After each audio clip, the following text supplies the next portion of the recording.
Guys, we have a lot to talk about, even though there's a big unification bout at welterweight coming up this weekend. Guess what we're going to discuss? We're going live with my brother, G Funky Boxing, in 3, 2, 1.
Vashon Holdings proudly presents Warweek Radio Chats with ring announcer Joseph Herron. Guys, welcome. Happy Monday evening to all of you guys. And are you guys watching the finals of the NCAA tournament? Well, I didn't waste 2 seconds watching that, even though it's in San Antonio. But guys, I'm here to talk about boxing, accompanied with my dear friend, the one and only, the boss, G Funky Boxing. G, how you doing, my friend? Hey, glad to be back. Thanks for having me, Joseph. Boy, a lot has gone down today, so I'm ready, man. Yeah, I tell you what, guys, let's and once again, this is an older clip that we played on this show. But we're going to do it again because we've never heard G Funky's reaction. So we're going to start off with this, guys. Terrible fan takes on Twitter/X.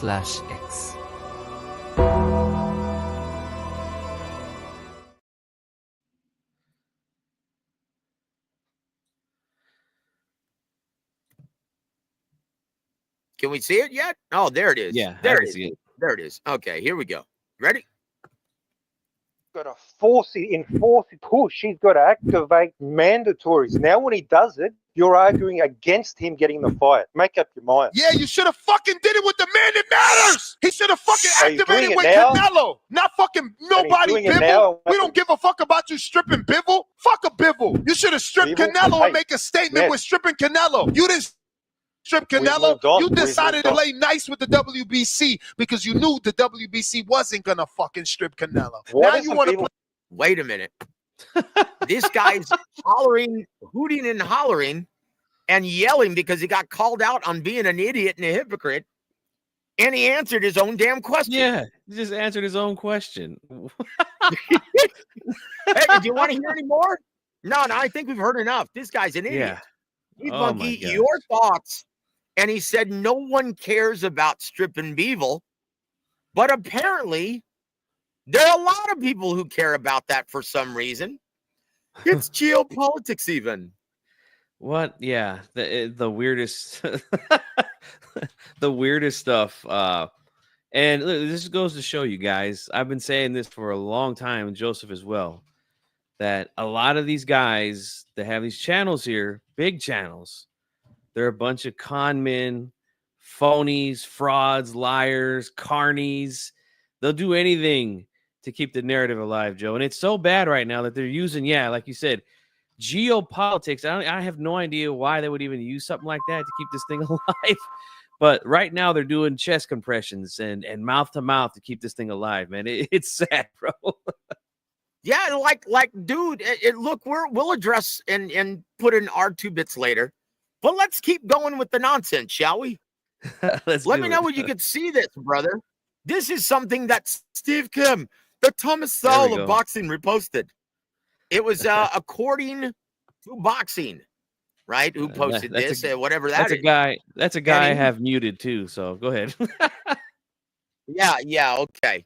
So he says, man, the WBC president Mauricio Suleiman exposed by Team Bivol. Exposed. Oh boy. Exposed, you funky. Are you ready for this? Oh yeah. Bevil's representatives called the WBC out for violating G Funky, the ratings organization's rotation system. I'll tell you what you can rotate on. Established but Mauricio himself, G Funky. Meaning the WBC is knowingly out of turn. They're out of turn, G Funky, as the IBF mandatory was actually due next. The WBC was once again contradicting themselves, just like Canelo fans, via attempting to corrupt favors for the PBC. Corrupt favors for the PBC. Yep. And this is the type of nonsense, guys, that gets a lot of followers on social media, on Twitter, in the boxing scene. Oh my gosh, man. Like, I don't even know where to begin with this nonsense. And that's a guy who I've had some back and forths with, some time ago. But the guy is as sharp as a cue ball, and it's no point in going back and forth with that guy. So I just muted him because, it's a waste of time. He'll just continue to go on and on and on. The guy's got no life. He's got all day to burn. And I don't, guys. I actually got things to do. Well, look, dude, you can't argue. And look, let's just be honest. You can't win an argument with stupid. No. You can't. There's no winning an argument with stupid. Because you can try to make a good point, but what's going to be the end result? Man, you just got cooked, sucker. Right. You got really? Cooked. Oh, God. And that's based on, okay, the Thomas Sowell of boxing. Okay. So let's see who the IBF big winner is.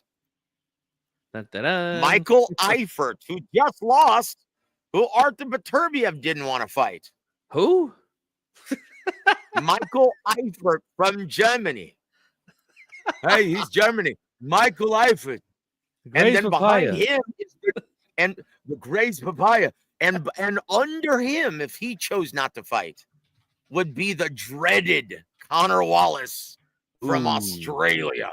Ooh, I'm doing the Scott Hall fingers right now. Yeah, dude. I fear clutches my breast. Okay. Oh, gosh. Yeah, dude, you can't make this stuff up. I guess now, this is who they'd rather. I guess this is what they'd rather see than David Benavidez, right?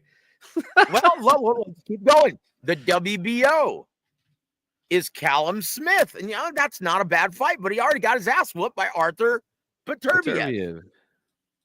Okay, and he already got his ass whooped by Canelo Alvarez. Next, okay, let's scroll down here. Do you see this, G Funky? Yes, Here's the sir. WBC and the WBA. Now he's the new light heavyweight champion, David Benavidez, but he was also the WBA mandatory challenger. Okay, now I hear all kinds of criticism from everybody, right? But they're not, once again, is there really a problem if you can't identify a solution? I hear all kinds of criticism, even from Steve Kim. Well, this is some more geopolitics. And, Mauricio Suleiman has that bias against Russians. I'm telling you, man, it's anything to keep this thing alive, man. I'm going to ask you this, Chief Funky. Once again, I hear a ton of criticism and shit flying against the wall. But what is David Benavidez supposed to do? What do they want him to do? Fight on Tank Davis's undercards against Gvosdik again? Against Callum Smith. Callum Smith. I mean, really, Joseph, really. Actually, I love that fight. That's going to be a real cracker. That has action written all over it. It's even more action than Fabio Wardley versus Big Baby Jarrell Miller. Yeah. These clowns have run out of roadblocks to put up in front of David Benavidez. It's really sad, man, how how much they do that. And it's these guys are clowns, man. And I hate to use that word clowns because that's insulting the clowns. That's how bad these guys are, Joseph. Yeah, dude, take that back. What you say about Doink? Right. I'm sorry, Doink. Yeah. God rest his soul. Yeah. Yes. I'll tell you what, man. So once again, what is he supposed to do? I'm hearing a bunch of shit. Man, this is nasty work. Man, this is musky. But I don't hear what is he supposed to do. Yeah, nobody says that. Criticized once again, just like the Australian bloke was telling to Ness, caused him to yell, calling him out for being a hypocrite and a moron. Right. Okay, you were pissed off and up in arms that he did not enforce his mandatory status at 68. So what does he do? Hey, if I'm not going to fight Canelo at 68 for the real money and the real opportunity, let me go up. If I have to enforce a mandatory, it's going to be at a weight where I actually want to stay and defend it. So he does it at 75 and people are pissed off still. What is going on here, brother? What did he do to piss people off so bad? Could you tell us, G Funky? It's very simple, man. When you understand the amount, like I said, the amount of carnies and frauds and phonies that are in this YTBC. There's two problems with David Benavidez, right? Number one, he fights under PBC and Samson Lukowicz, right? That's problem number one for most of these guys. And problem number two, which might be bigger than the first problem, is he's a potential opponent for Canelo Alvarez, and he's been calling him out. So that makes him public enemy number one to a lot of these guys. And like you said, Joseph, what is he supposed to do? Really? I mean, I don't hear any solutions in that arena. Yeah. Right? I hear a ton of criticism. Oh, man, the WBC, man, that's nasty work. Terrible. What would you recommend he do, sir? Right. Crickets.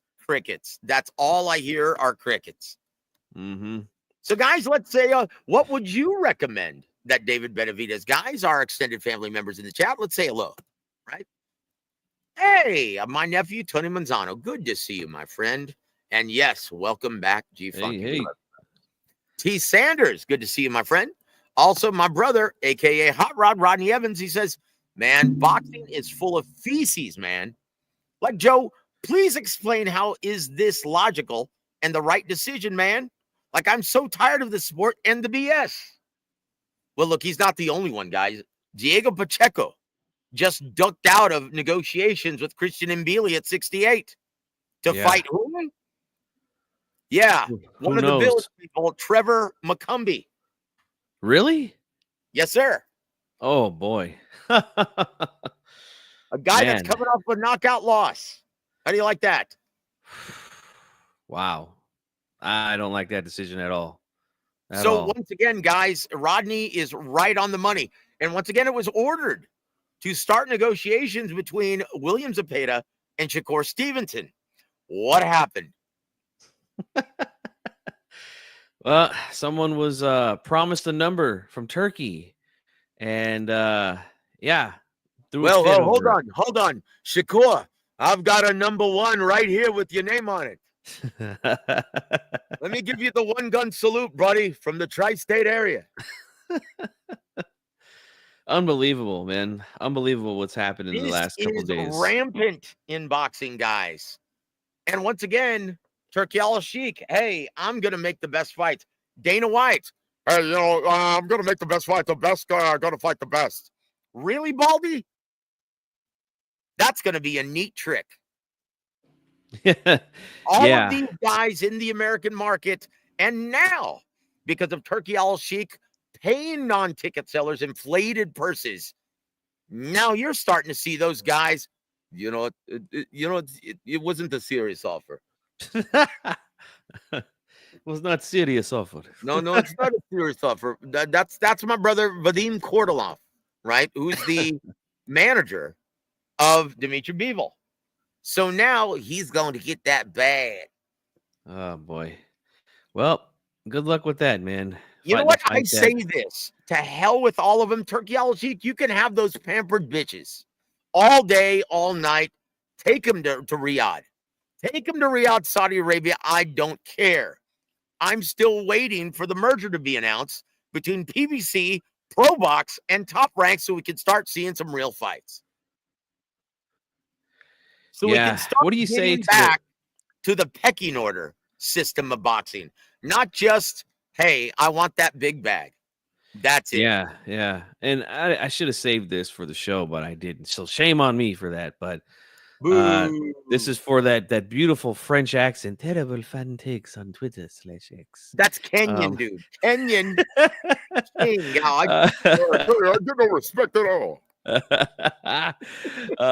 But what do you say to the fans who are saying that this is Benavidez's fault because he tried to act like he was the A side in this thing and saying he didn't want to go to Saudi Arabia? Like, what do you say to that, Joe? Wait a minute. Was he offered to go to? Wait a minute. Didn't he show up in Riyadh season? Wasn't he ringside? He was for there. Bivol Beterbiev? And wasn't it this show that predicted, hey, fact or fiction, G Funky, Bivol is going to win the rematch and it's going to force a rubber match, leaving Benavidez once again out in the cold. Fact or fiction? That was months ago, guys. Yep. Where are we now? Yeah. Hey, we're right good, guys. there. We are real good. Okay. This is an upgrade. Oh, Jingo. I'm the Thomas Sowell of boxing. Yeah, guys, we told you this would happen. On his face. Yeah, we told you guys this was going to happen, and I got a lot of pushback when I said, "Hey, look, Benavidez should fight Canelo next. It's a big fight. It's a fight that people have been talking about for a really long time." And all I got was pushback on how he must fight for undisputed next because it's right there. It's right there for him. He's got to do it. And I'm like, well, the guy who's paying the bills for one of these guys, for both of these guys, I should say, is Turkey Al-Sheikh. He's already confirmed that they were going to do a trilogy after this rematch. And all I got was, oh, God, he's going to duck out, watch if Bivol wins, blah, blah, blah. Well, once again, guys, like Joe said months ago, we said it on this channel. What's going to happen next? Yeah, guys, look, we've been in this business long enough. And yeah, it never digests any easier as time goes on. It's still a huge rock that just sits in your gut.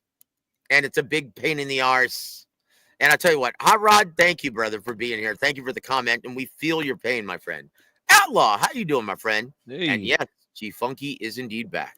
Love it, man. Shout out to Outlaw, man. I got a chance to meet him down in Los Angeles 2023. He is a great boxing fan that supports all levels. And I love it. Cool dude, man. Shout out to you, brother. There we go.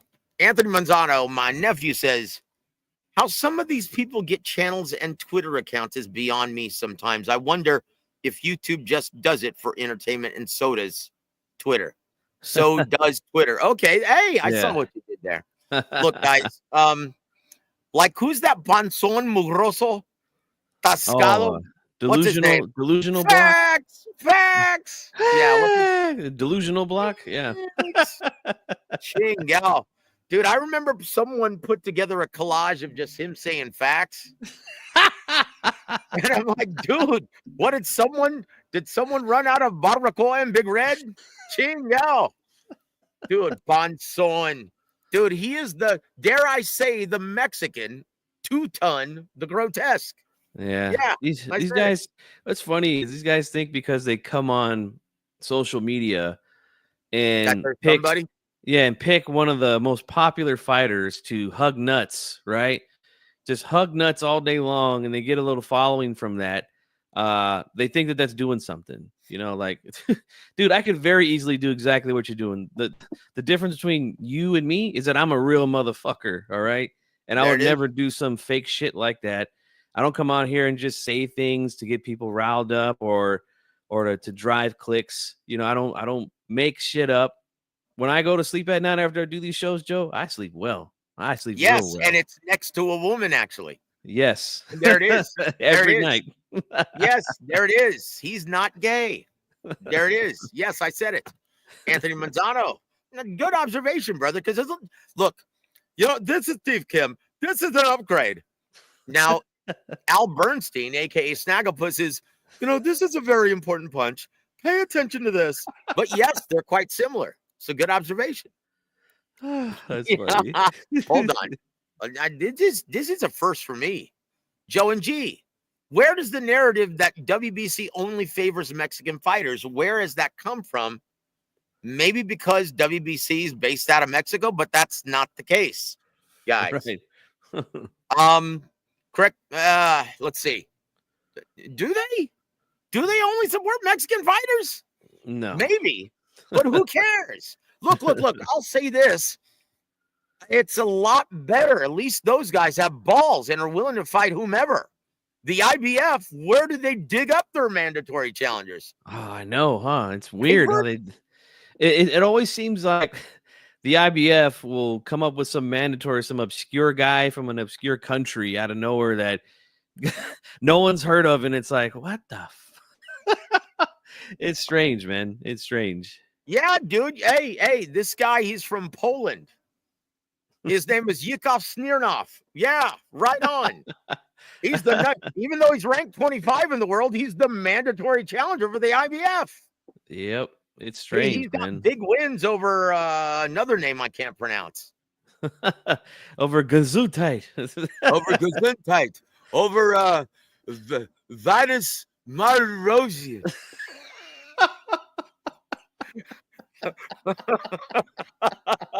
And shout out to Vandes, man, one of the best fighters from and let's few hope years back. He is winning his battle over cancer.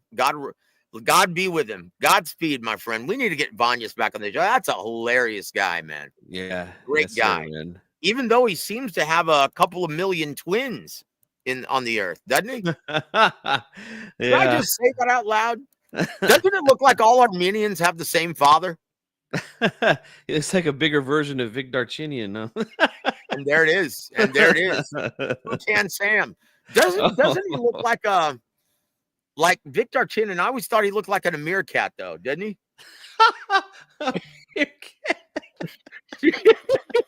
All right, let's move on before we dude, in the mind of Minolta, boxing source, my brother James. He's gonna be hosting Real Boxing with Ronnie Shields tomorrow.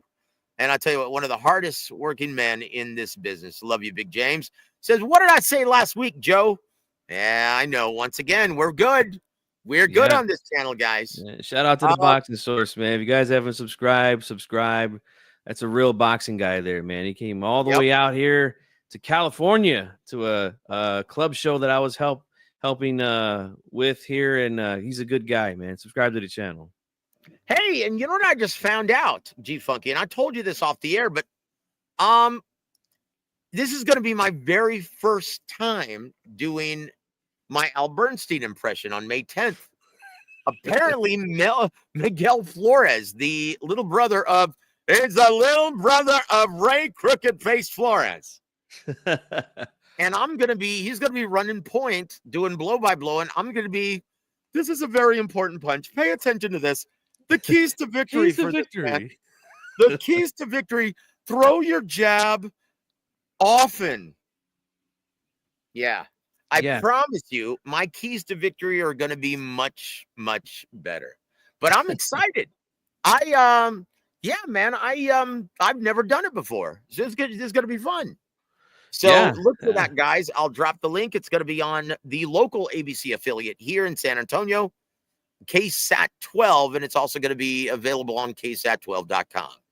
Daisy Sanchez, welcome to the program. Says Zepeda should be the email champion, just like Benavidez. You know what? She's got a point. G Funky, what say you? Well, yeah, I mean, let's see. I mean, I hope that fight gets made, number one. But I mean, I could see that happening, and like I I've never been a fan of them just handing belts over to guys. You know, I feel like they should at least make a fight for it. Look, they never used to have this problem, but why now? Why are they having to do this now? Because they cannot mandate fights if their lives depended on it. Yep. This is the weakest the sanctioning organizations have ever been. So once again, guys, I'm asking you, what is the solution? What should Benavidez have done? Yeah, and we got a question on that down in the chat. I don't know if you see it from Rodney Evans, basically asking the same thing. Okay, like, here it is. Yeah. Yeah, I mean, well, G-Funky, who is Dave Benavidez going to fight since he act like he can't wait for the winner of Wolverine versus Bivol? Yeah. I will say this, in my opinion. No, you first, G-Funky. I mean, I wouldn't want him to wait around for these guys. That's in my opinion, especially coming off of a very good and big win over David Morrell. You want to keep that momentum rolling. I don't know. I have a hunch it might be Callum Smith, even though I'm not really interested in that fight personally. But it seems like the best option as of right now. I mean, light heavyweight's not the most stacked division. Look, honestly, I'd rather see him move up and fight Zurdo Ramirez. But I was gonna say that. If not, move up and fight he's busy Zurdo. with Dorticos, though. Yeah. That would be a big fight. Look, I will say this. His mandatory challenger, now that he's the WBC champ, is going to be number 6 ranked in the ring rankings, Albert Ramirez. He's 20-0 with 17 knockouts. He's a slugger. Sign it up. Let's see it. Let's do it. Why not? Yeah, stay busy. Do we really want to see him against Anthony Yard?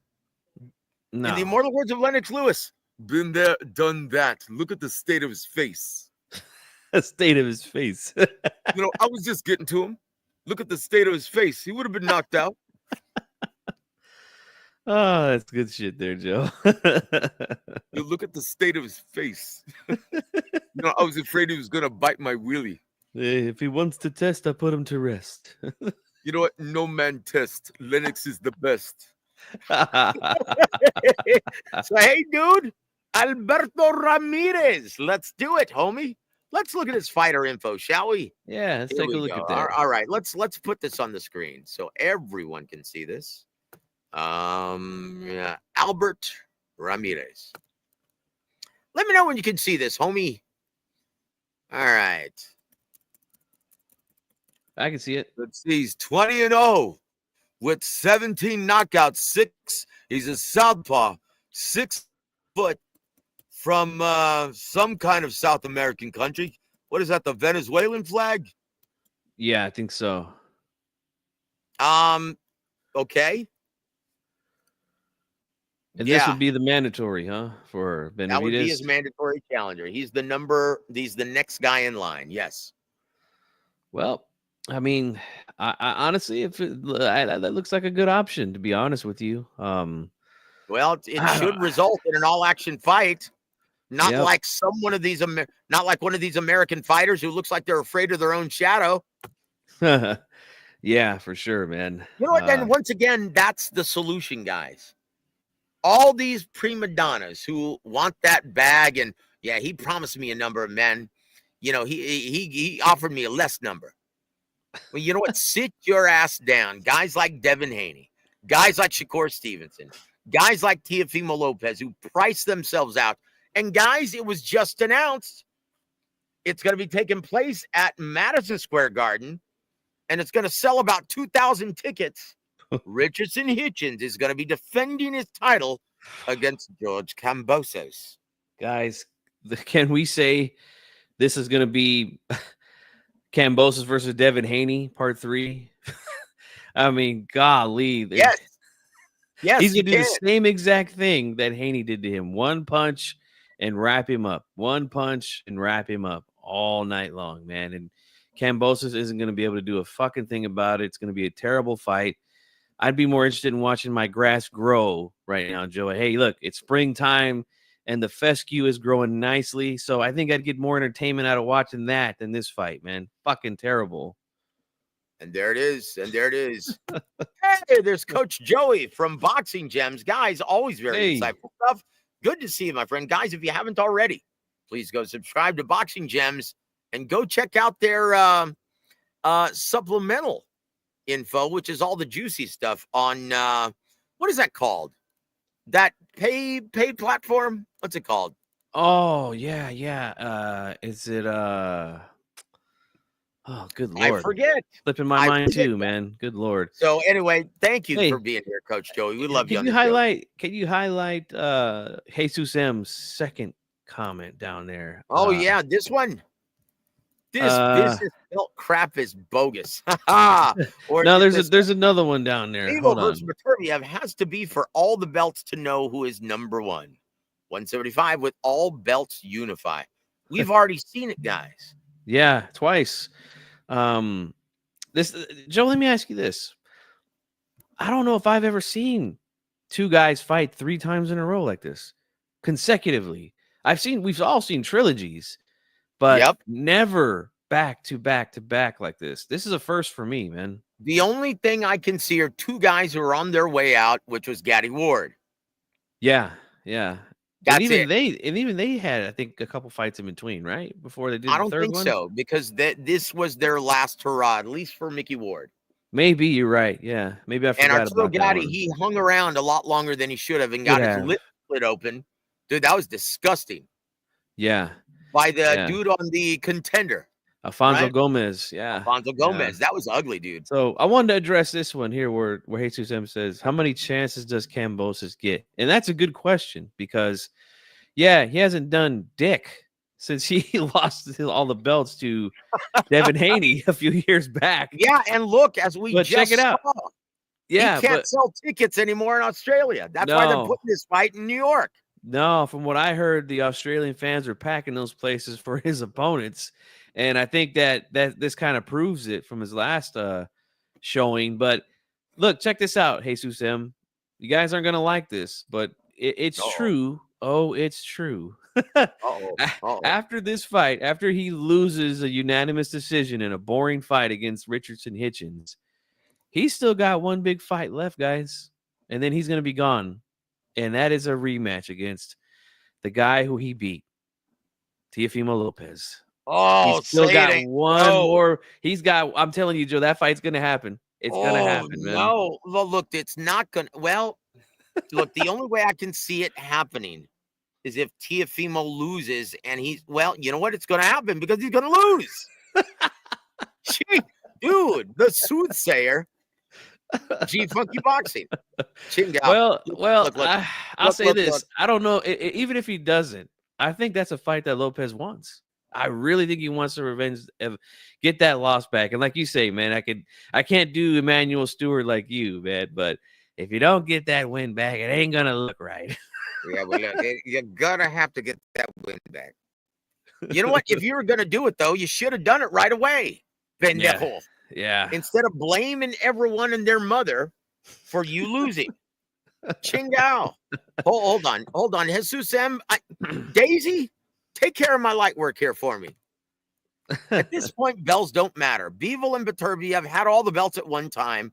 The third fight is to know 100% who is El Mas Macho. Yeah. Shout out to what? Lupe. So perfect response to Jesus M.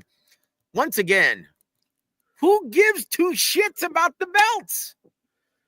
So we go full circle now. Why is everyone complaining about him vacating the WBC? Yeah. Who cares? Yeah. They're still going to have the fight. It's still going to be, a fight for the hardcores because that's really what it's for, guys. As good as these guys are, and, I do think Bivol and Beterbiev are 2 really good fighters, man. But yeah, doesn't matter at this point. Doesn't matter, and they don't sell a lot of tickets. No casuals know who these guys are. So, you're right, man. Do we need all the belts? No, we don't need it for the third one. No, dude, belts. Now I'm gonna do my man the suit once again. Belts, records, and resumes are for fans, writers, and fat ass Canelo fag boys who don't quite understand what they're looking at in the ring just yet. And there I it is. love it. There it is. I love No, it. I think you mean what's his name? Vasquez and Marquez, I think who you're referring to. Yes, they had 4 fights. Yeah. Yep. Well, I count 3 only. That 4th one wasn't really a fight now, was it? Yeah. I gotta look up that Gotti Ward thing though. I'm sorry. Go ahead, G Funky. No, I was just saying I gotta look up this Gotti Ward thing now because I'm one of those guys where I gotta see it and it's bothering me. So I'm gonna look it up real quick. Exit stage left even. No, Cambosos used to do a very good Conor McGregor impersonation, and I liked it. I tell you what, I'd like to hear that right now. Yeah, Dana White is he's really sore at Conor McGregor because he's going to be running for office to save his Republic of Ireland. And I can't blame him. You know, for what's happening in Europe, and we're not going to get geopolitical on you. But yeah, he's got his here, look at this. Coach Joey is absolutely right about this. I love Joey's insight. They can drop every belt except the ring, and it'd still be about number 1 and number 2 in a rubber match. Fans are weird. Dude, you're being nice. They're not weird. They're gay. They're gay, Coach Joey. You could say it on this show. It's all right. And you know what, Joe? I can't believe I doubted you, man, but you were absolutely right. They did fight 3 times in a row. So and there it is. And this is our second time seeing this, guys. A fight, 2 fighters having 3 fights consecutive like this. So shout out to Joe, man. Hawker Mustang pulling out the James Toney. We be corrupt. There it is. There it is. Boxing Source has the beat. You don't need the belts. WBC is a bunch of fools for enforcing the mandatory. No, because then now they get their boy David Benavidez and Samson Lukowicz, and now they can ask for more money. Once again, guys who still don't think the belts matter. Well, look, to the fans, they really don't mean a whole hell of a lot, but to networks who don't know any better, hey, this is for the WBC championship. Now, once again, let's do the Emmanuel Stewart once again. Resumes, records, and trinkets are for fans, writers, and network executives who don't quite understand what they're looking at the ring just yet. It's for the benefit of asking for more money from any network or promoter involved. That was Samson's modus operandi the whole time. So, Joe, let me ask you a question now, just to kind of switch gears on what we're talking about. Yeah, because we're going to put a knife, we're going to put a fork in this one, and we're going to start talking about the big fight this weekend in just 1 second. G-Funky. Yeah, so over the weekend, we saw that Oscar said that Shakur turned down the offer to fight Zepeda. Shakur comes back with, Turkey had promised me a number. But then he said he's willing to make the fight. This is Shakur, right? He's willing to make the fight next. And if Oscar doesn't make the fight happen, then it goes to purse bid. Now, in your expert opinion, Joe, how do you think this fight gets made, man? If it gets made at all?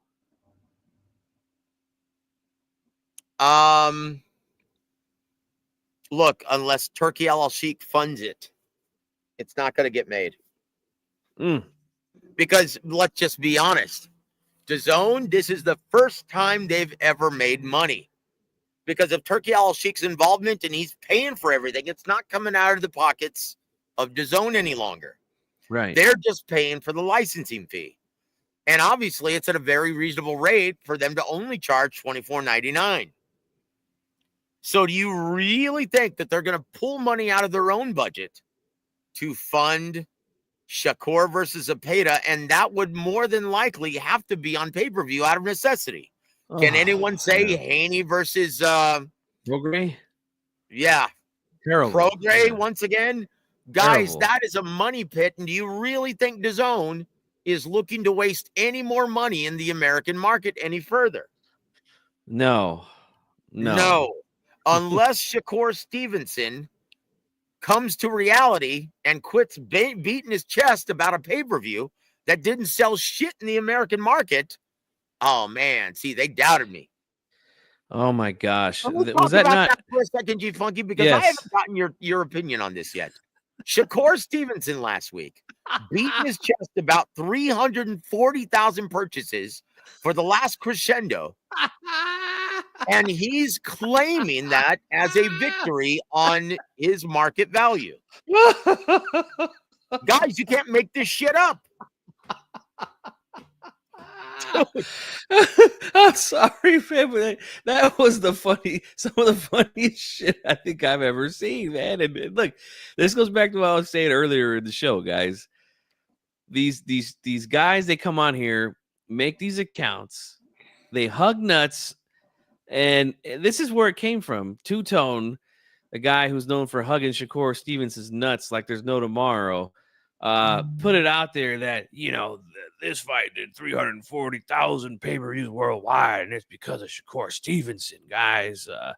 And then Shakur runs with it. I mean, this is an absolute embarrassment, guys. First of all, we know the numbers in the American market were terrible, but if you're going to brag about 340,000 people purchasing this event worldwide in a planet that has, 8 billion people, Joe? Like, yeah, and look, not to mention, did you already mention how many it sold in the American market? Yeah, less than 50,000 in the American market. Terrible. And this was a card. Where was he in the main event? No, he fought against an electrician. Was he in the co-main event? No. Was he even fighting the guy that people showed a little interest in? No. So how many of those 45,000 purchases he accounted for? How many people are in his family? Oh, yeah. I would say about a fraction, maybe about, I don't know, maybe about as many people that show up to his fights, about maybe, I don't know, 6-7 grand. And if Two-Tub is being honest, bragging for Shakur Stevenson, wait a minute, wasn't he the guy saying, man, none of these guys are stars in the American? It don't work like that. Fire stick boys. Wasn't he saying that? Yep, he sure was. That fat tub of lard. Dude, he spends more on his chilaquiles than he does on boxing. Really, I mean, bragging about 340K worldwide when, again, the guy who you're trying to give credit for wasn't even in the main event. I'll go home and get your fucking shine box. Woo! Yes, I haven't heard Goodfellas in a minute. That was beautiful, man. Look, guys. And he's now wondering why Turkey Al-Sheikh is offering him less money. Yep.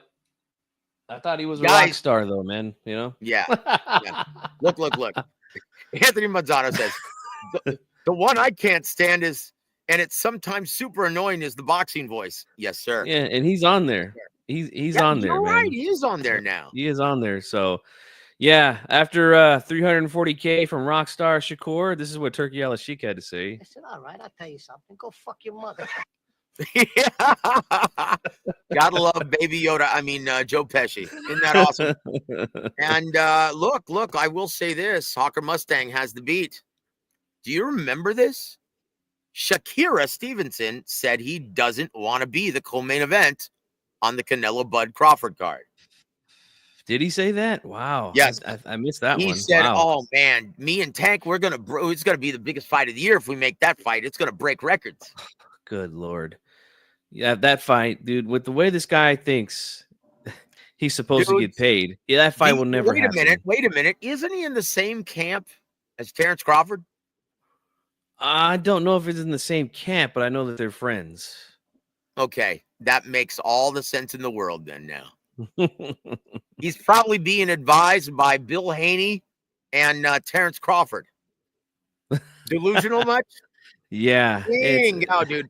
And Daisy has the beat once again. Shakur can't sell a chicken wing dinner. Or like Rick Laser said, he couldn't sell out my backyard with free barbecue, guys. All right. There it is. Big Rick has the beat. Big Rick has the beat. Tell you what, man. Terrible. You know what? Your final thoughts on this, because we're going to talk now about this past weekend's fights and then this weekend's big fight. So put a fork in this one. Let me get your final thoughts on this, my friend. Oh, well, look, guys, I hope the fight gets made, number one. It's been talked about for a while. Tevin Farmer said today on X that, Oh, he you still mean thinks Sweepy Whitaker too? yeah, he still thinks he won the fight. I No. don't know. I don't know what he was thinking, but he did say that, the engine and the volume of Zepeda is it's the real deal. He's going to make it tough on anyone that he fights. The reason I want to see it is because I honestly do think that Zepeda has a chance to win on the cards if we get a typical Shakur Stevenson night where he's just going to put his hands in his pocket, play defense a majority of the night, land a pot shot here or there. He could get outworked and he could lose some rounds. I think Stevenson would win it, but I'm interested to see how the judges would score a fight like that, because I think we all kind of know that's kind of how this thing's going to go. He's, he's not going to take a chance, man. He's said it multiple times on his own that he don't like taking risks.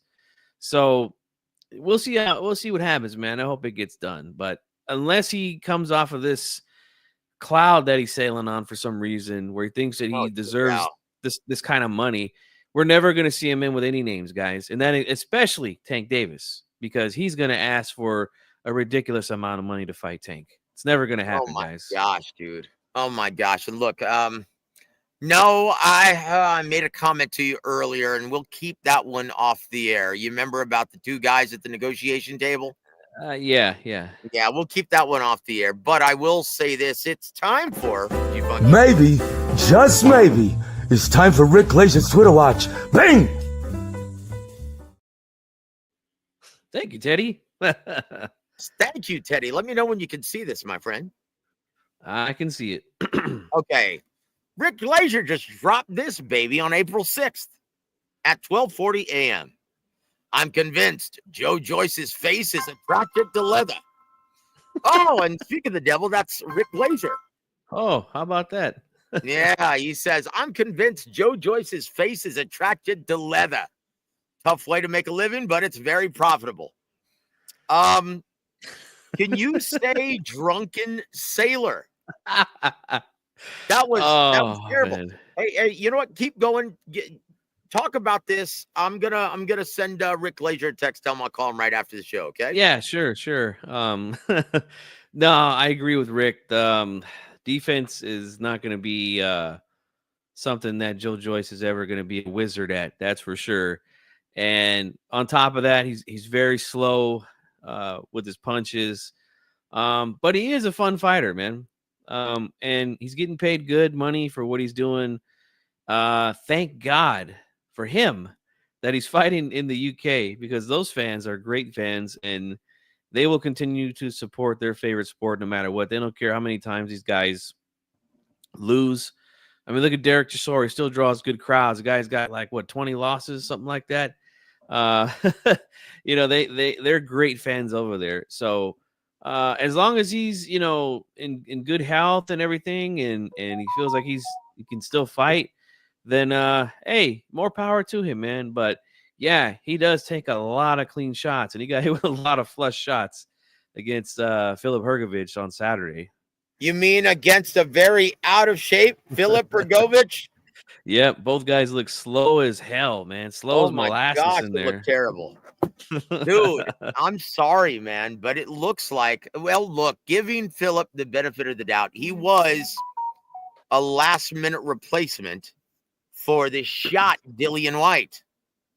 Oh, yeah. And, yeah, honestly, guys, I was in shock. I thought, you know what? Joe Joyce, if he just lets his hands go, he could win this fight. Mm-hmm. But he couldn't do it. He couldn't pull the trigger. His technique looked absolutely terrible. And why does he still insist on wearing that stupid-looking Juggernaut helmet? The Juggernaut. Yeah. The Juggernaut. I kind of like that for him, though, man. I'll be honest with you. I'll tell you what I like for him. Retirement. Yes, I said it. Oh, guys, boy. Let's go to the next Rick Glazer's Twitter watch, because honestly, could you imagine either one of those guys beating anyone in the top 15? No. And shocker. Here's a shocker, guys. Philip is still ranked in the top 10. Oh. Yeah. The So once quote-unquote boogeyman of the heavyweight division, guys. Philip Hergovich. Chingao. Yeah, the Croatian sensation. I'll tell you what, his red checkered trunks didn't stand for the Croatian flag on this day. Oh, boy. It resembled Purina because he looked like dog shit. Yes, I said it. Oh, Yo, dude. He was terrible. Dude, and Thomas is a former bodybuilder, former wrestler. And he was like, man, Joe, let me tell you, I'm not in fight shape, but man, I have a better physique ring announcing than Philip. He looks like shit. He was all flab. And he was texting me that from ringside.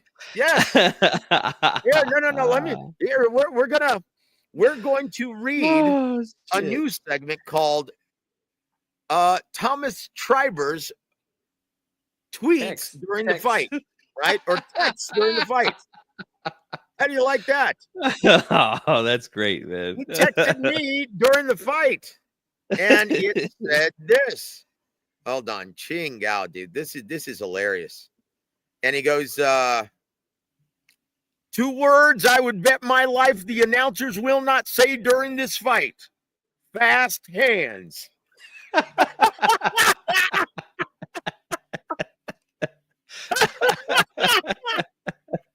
Dude, that's hilarious. And here we are during the fight. We're negotiating a next gig on May 17th for Robert Garcia Promotions. Hey, just got a text about a show May 17th in San Antonio. I think it's Elvino Valles. Are you familiar with him? I said, yeah, that's Robert Garcia. Book it. And then we're talking about negotiating money, and yeah, we're not going to mention that, but and he goes, hey, I got a nice message from Michael Buffer. He goes, did they spring that extra announcement on the upcoming fight between Big Baby Miller and with fighter introductions in the ring? Geez, I hate that last minute shit. You nailed it, by the way. So yeah, Michael Buffer cusses in private. How do you like that? Yeah, hell yeah. Hell yes. I said, no, I'm not going to repeat that one. Never mind. So that's going to be the extent of it. The rest is R-rated. So there it is from our dear friend, Thomas Triber. Text during the fight from Thomas Triber. That's going to be our next segment, brother, officially. Oh, that's great. Okay, so hold on, guys. Let's do this again. You ready? Maybe, just maybe, it's time for Rick Glacier's Twitter watch. Bang! Gray's papaya. Hey, at the tri-state area. Hey, Artem Haratunian.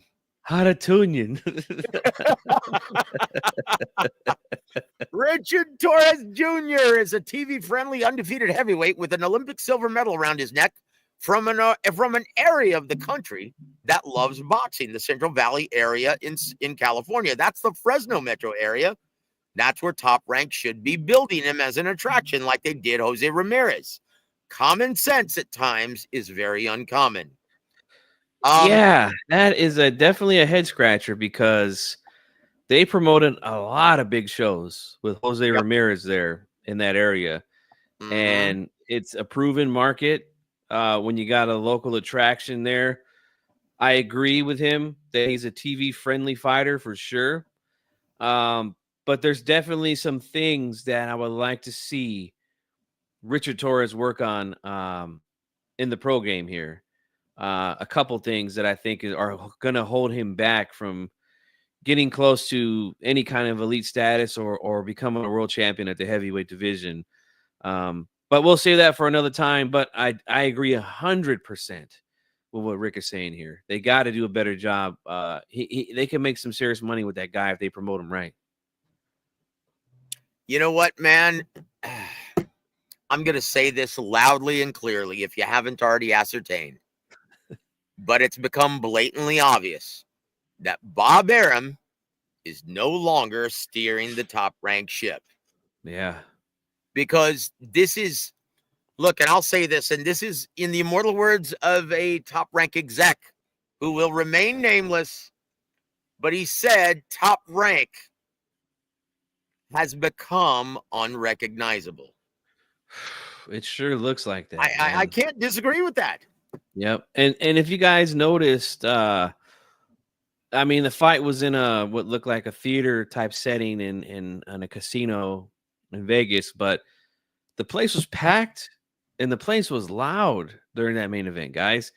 Those fans traveled there from that Fresno Tulare area to see Richard Torres. Yeah, man, they got to do something there, man. But it's very clear, like you said, Joseph, the guy who built Top Rank to where it's at right now, he's definitely not steering the ship anymore. Yep, it's sad, and it's a sad thing to watch. It's almost like seeing a Don King fight card at this time. Oof. Next thing you know, they're going to be staging in a freaking gymnasium in Cleveland, just like Don King. You mean in a multi-purpose room? Oh, Ching Yao, dude. In the tri-state area. No, look. I'll be honest, guys. I'll be honest. This is sad, guys. Todd DeBuff, you're fired. In the immortal words of Donald Trump. Or the immortal words of Vince McMahon. Yeah, fired. Yeah, that's pretty good. Daisy, thank you for hanging with us, sister. Says, Joe, is it true? Inoue fight not doing good sales. Guys, what did I say last week? Hey, when my boy Ramon Cardenas got the nod, I'm like, wait a minute. Why are they sticking him in Vegas, and especially the T-Mobile Arena? He is a rock star in Japan, and he's a nobody here. Why are they doing this? They're setting themselves up for failure. Thank you, Todd DeBuff, for making one of the biggest stars of boxing look like chopped liver in the American market. Boy, yeah. Yeah, Honda can't be happy about that. No, man. Boy. From what I've been told, they haven't even sold 2,000 tickets yet. Oof. Yeah, and that place holds 22,000. 22 G's, guys. Oh, yep. They got a long way to go. I mean, we've seen things turn around for sure. So you've got, to make a wrestling metaphor, you've got the two, the girls from Amsterdam. You've got them doing a pile driver on the monster. Yeah. Oh my goodness. Hey, and but shout out to I'm referring to Katie Taylor and Amanda Serrano, by the way. But hey, man, shout out to your guy Ramon Cardenas, man, for getting the big opportunity. Cardenas. Yep. I did the ring announcing for his first 4 fights when I was. I love it, man. And San Antonio Event Center. Here is the hard punching from San Antonio, Texas. Es hora de puros chingazos, Ramon Cardenas. Woo! Yeah, I like it. I tell you what, man. So more than likely, guys, on the show on the 10th, because Thomas is going to be in England for that day. I don't remember what fight he said he's going to be doing, but more than likely, they're going to let Miguel Flores do double duty. They're going to let him do point on commentary and do the ring announcing. So guess who's going to be singing the Francis Scott Key Classic that day? Star Spangled Banner. Oh, boy. Yours truly, homie. Hey, woo! And if I could do a Sopranos quote on that, since you brought that up, who wrote the Star Spangled Banner? Martin Luther King.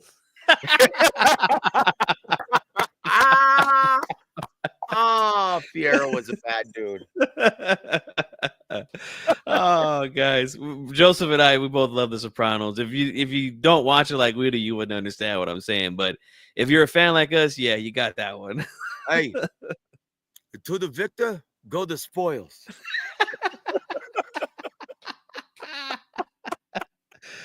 Bobby Bacala. You know what a bacala is, Joe? A salted cod. We taught the world how to eat.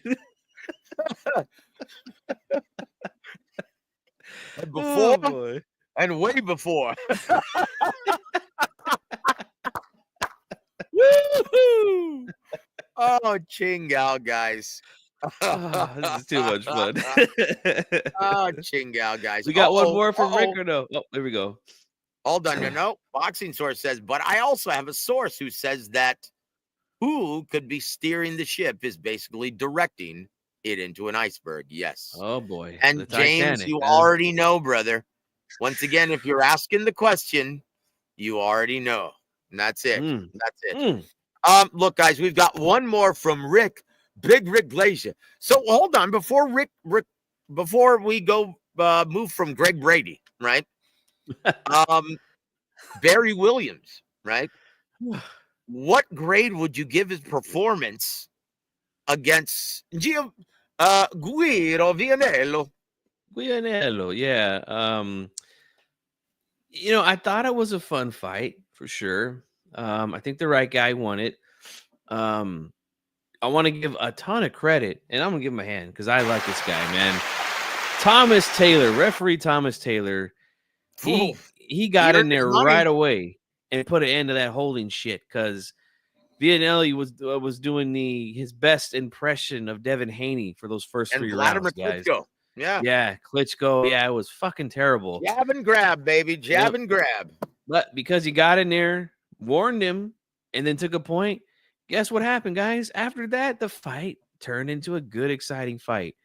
But I would give Richard a B on this. It was his first step up. He got the win. He hurt the guy a few times late. But like I said, man, he's got some things that he's got to work on to get to that next stage.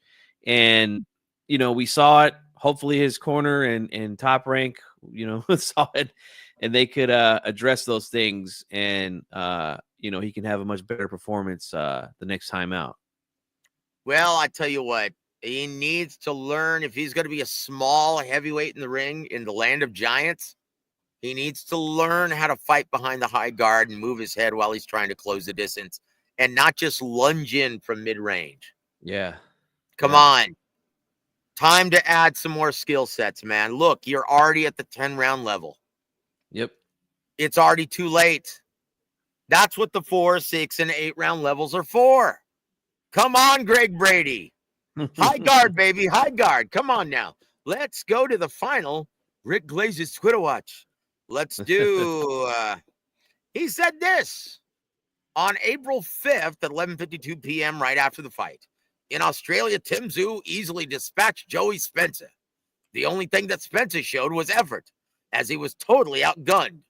Tszyu is way on the back nine. He better not fight any punches. It'll be lights out for Tim Tszyu. That's reality. You know what? And I can't believe there are those who insist that he is back to form, including your brother, who co-hosts, what is that, Brunch Boxing? What's his name? Ezra? Oh, yeah. Dude, I think he's still a little sore that Kamala Harris lost the election. Oh, well, I'm glad she did. But well, look, I think I saw him protesting with Big Matthew, a.k.a. Black Andre the Giant, in Boston the other day. And they still don't know what they're protesting. Oh, I know. It's strange, isn't it? Well, Kamala should have won. There's some cheating going on. I'll say this about Tszyu. Elon Musk is a Nazi. Everyone knows it. I'll say this about Rick's tweet, though. And I was talking to my good friend, Dave Duenes from Leave It in the Ring this morning. We both agreed that this should have been Tszyu's comeback fight after the Fundora fight. Joey Spencer shouldn't have been in there with Murtazaliev, I believe his name is, where he got knocked out in a couple of rounds. Joseph, you and I agreed on that. That was a terrible miscalculation on No Limits. In the immortal words of Rodney Dangerfield, wrecked him, damn near killed him. Yeah, man, that was bad. But This should have been the guy that he made his comeback against. And look, you guys saw it once again. Huge packed house for Tim Tszyu down there in Australia. And yeah, he looked good against Spencer, and this is a guy that he needed. Okay. G Funky, I'm going to point to the first round. Yeah. Without Joey Spencer ever landing a punch, Tim Tszyu was already biting on the feints of Joey Spencer, and it was obvious he wasn't planning on throwing one shot. Yeah. That means a little gun shy. A little dude, he's afraid of his own shadow. Yeah. It's like he was afraid to throw a punch. But what I liked about it was it looked more like a Tim Tszyu typical fight this time around. You know, where I was feel the like jab? Yeah, I felt like he I felt like he took his time. It was a little more patient. Against Murtazaliev, boy, he was just just letting him rip, and he was getting caught with some big shots, couldn't recover. But I feel like he took his time a little bit more here, and then started to pick up the pace around round 4, and then I believe it was a 5th round stoppage, right? Yeah, and then the corner decided to throw in the towel, which I think was the right thing to do. But I feel like it was a little bit more of a typical Tim Tszyu performance. And, I feel like they made a huge mistake putting him in there with that Russian dude getting knocked out in a ballroom in Florida for whatever the hell reason they did that. I don't know. But now they're talking Keith Thurman. Yeah, now they're talking Keith Thurman next. And oh, boy, Keith Thurman's going to whoop his ass. From what I heard behind the scenes, man, it sounds like it's a go. They both had to win these fights, and they both did. Hey, good luck. Look, I know I shouldn't be saying this, but I'm going to. Keith one-time Thurman is going to whoop Tim Tszyu's ass. Yep, I said it. It's going to be a tough night in the office for sure, even with Tszyu. I mean, in my Thurman. opinion, if I'm No Limit Promotions, Tim Tszyu's handlers, I'm just going to do the parade of stiffs and then call it a career. Yeah, maybe one more big fight in there and then call it a career. But yeah, I agree with you. No. Look, Tim Tszyu versus anyone in Australia is a big fight. Yep. Make it for the UBF title or something. Yep. Make it for the UHF Weird Al Yankovic title. I don't care. But he's a franchise there. And you guys seen the difference, Daisy right? has the beat. Yeah. And you guys see the difference, right? With Tim Tszyu and George Kambosos, right? Tszyu fought Joey Spencer, who's an unknown guy here in the U.S. market, goes down to Australia to fight Tim Tszyu, coming off of 2 back-to-back losses, one where he got knocked the hell out. And that place was packed. They were hanging from the rafters, Jess. They're hanging from the rafters, Jess. This is a beer tits brawl. Yeah, it was a fantastic crowd for Tszyu. The guy he's a fucking rock star down there, man. Yeah, I feel like they're making some mistakes there, man. I don't think they're ready to put him in with Thurman yet, man. I don't think so. No, dude. Just give him the parade of stiffs and let him call it a career. He's done. Stick a fork in him. He's shot. He's afraid of his own shadow. He's Punxsutawney Phil, who doesn't want to come out of his hole. Guys, come on now. That's obvious to anyone who knows what they're looking at. And Hawker Mustang, he says, "Oh, contraire. Tim Tszyu wins, baby." Woo! Hey, I like your you know what, man? Yeah, there's nothing wrong with that, man. Got faith in him. He's got moxie. And I know there's going to be a lot of people that pick Tszyu to win, but I just think the athleticism, quick feet and hands, and Thurman can still punch, man. Oh boy, it's going to be a tough night at the office, man. Yeah, for sure. Look. All I can say is just keep him far away from anyone in the top 20. Yeah, for the parade of stiffs. That's in his future. The Bum of the Month Club. There it is. Yep, that's it, guys. We're gonna move to our final topic because G Funky is gonna turn into a pumpkin here real soon. Ah, yes. Yes. And so we're going to talk about this Saturday night's main event. Where's this being held even? I believe New Jersey, right? and it's going to be Jaron Boots Ennis versus Imanta Staniones, and this is going to be a fight of the year. I mean, really. I mean, let's be honest. We have not seen the likes of this Jaron Boots Ennis since Roy Jones Jr. I mean, this could be easily, this could be easily Gaddy 1, 2, and 3. Is this at Atlantic City, right? This fight? I think so, which is right across the bridge from Philly. Yeah. Hey, I like it, man. Atlantic City was a hot spot for fights back in the day, Kelly man. Savalas was Kojak. Yeah. Let's bring it back, guys. All right. If you're out there in the area, baby. Fight, all right. Yeah, you know what, guys? They need. It's been a long time since Atlantic City has had a big boxing attraction. Not since Arturo Gatti. So let's. But you know what? Something tells me that Jaron Boots Ennis. Oh, hold on. He says, "Nah, it's a good drive from Philly." Really? What is it? Okay, well, he would know. He covers all those fights on the East Coast. Yeah, I know. How long is that drive, boxing source? I'm curious to know. I want to compare it to some of the places that I've drove to here to cover some fights. But I know, I mean, when you look at it on the map, those states over there, they're so small, you know, and like they're right next to each other. So it doesn't look like it would take that long to get there from Philadelphia. But hey. Well, look, and to any of those Nimrods who still insist that Turkey Al-Sheikh and Riyadh season doesn't care about making any money. Oh, he says it's at least 2 hours. 2 hours? It's like from San Antonio to Austin then. Yeah, that would be like from here. Look, I live in Texas. That's not a good drive. That's a walk in the park for me. That's like from where I'm at in Sacramento, California, drive to like the Bay Area, San Francisco, Oakland. That used to be a 90-minute drive, but now traffic is so bad. It's at least 2 hours. Yeah, it's like Austin, Texas. Yeah. Catch not traffic too bad. right, you'll be there for 5 hours. But look, let's go back to this, guys. Jaron Boots Ennis. He was tinkering with the idea of moving up to 54. And why? Because he's having a hard time making the weight. He's a big welterweight. You could easily see him ending his career at 60 or 68. Guys, as he stayed around the welterweight division, one fight too long. In my opinion, he didn't look good against Artem Haratunian. And I don't think he looks great against a real fighter. A genuine champion like Imanta Staniones, an undefeated guy, a guy who's got a very problematic jab for a counterpuncher like Jaron Boots Ennis. In my opinion,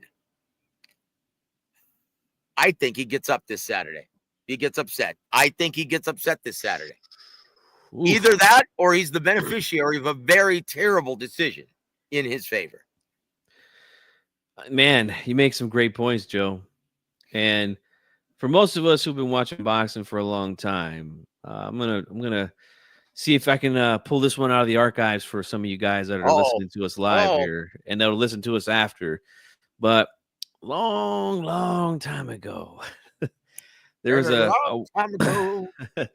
a welterweight champion by the name of Sugar Shane Mosley. And he was on top of the world, beat Oscar De La Hoya. I believe he went on to beat Antonio Diaz, Shannon Taylor, a few other guys, I believe.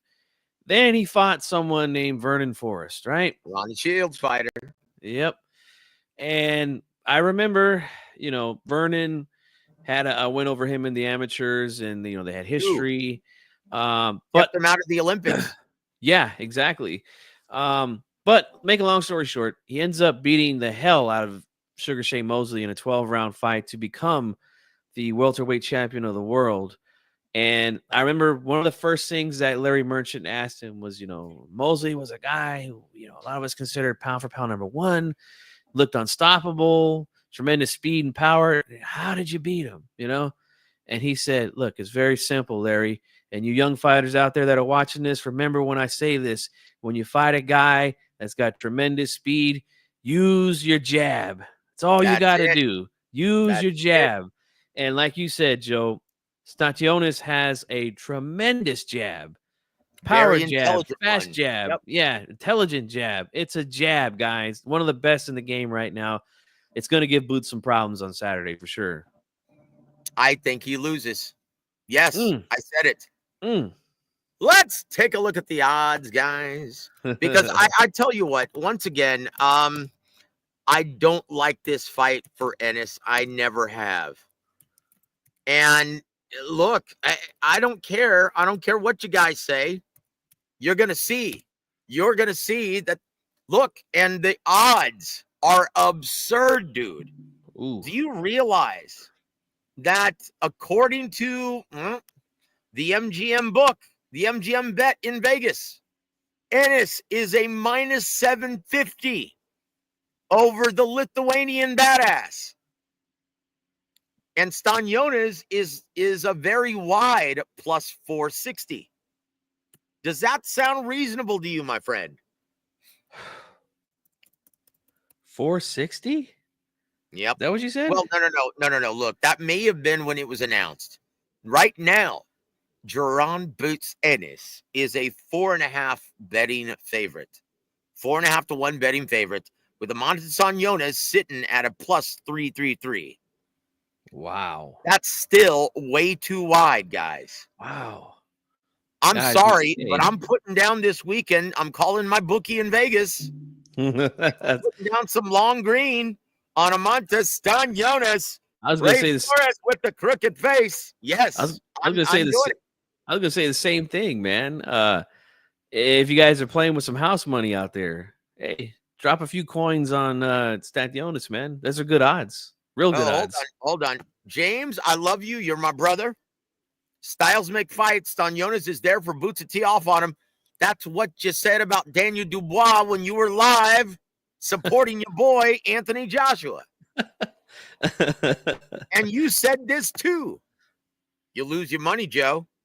Hey, we can't get them all right, you know. Once again, Anthony Joshua is an 8 to 1 betting favorite going into that. And who told you, James, during the weigh-in?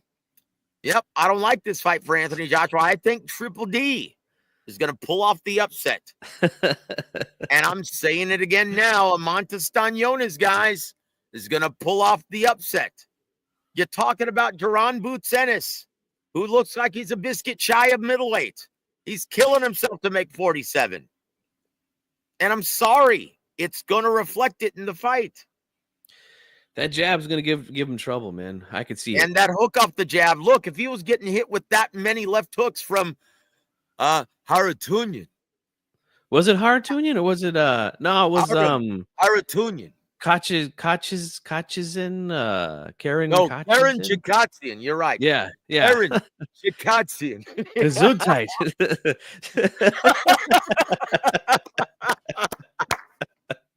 Woo! Rumpelstiltskin.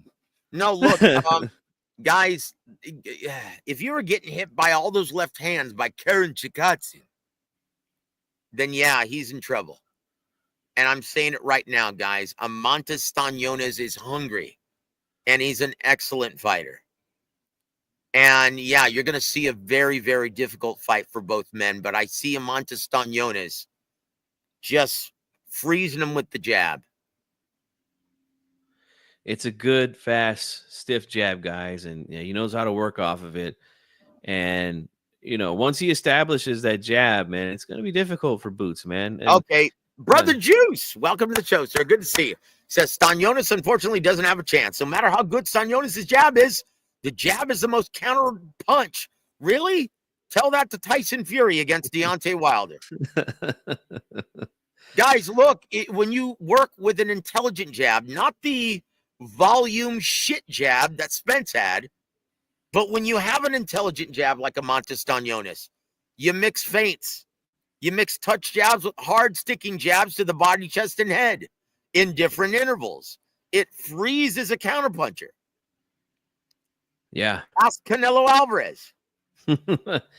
Yeah, he's notorious for having trouble with guys that have really good jabs. And Stanionis, man, you can put his jab up there with anybody right now that's got a really good jab in the game. It's an interesting fight, man.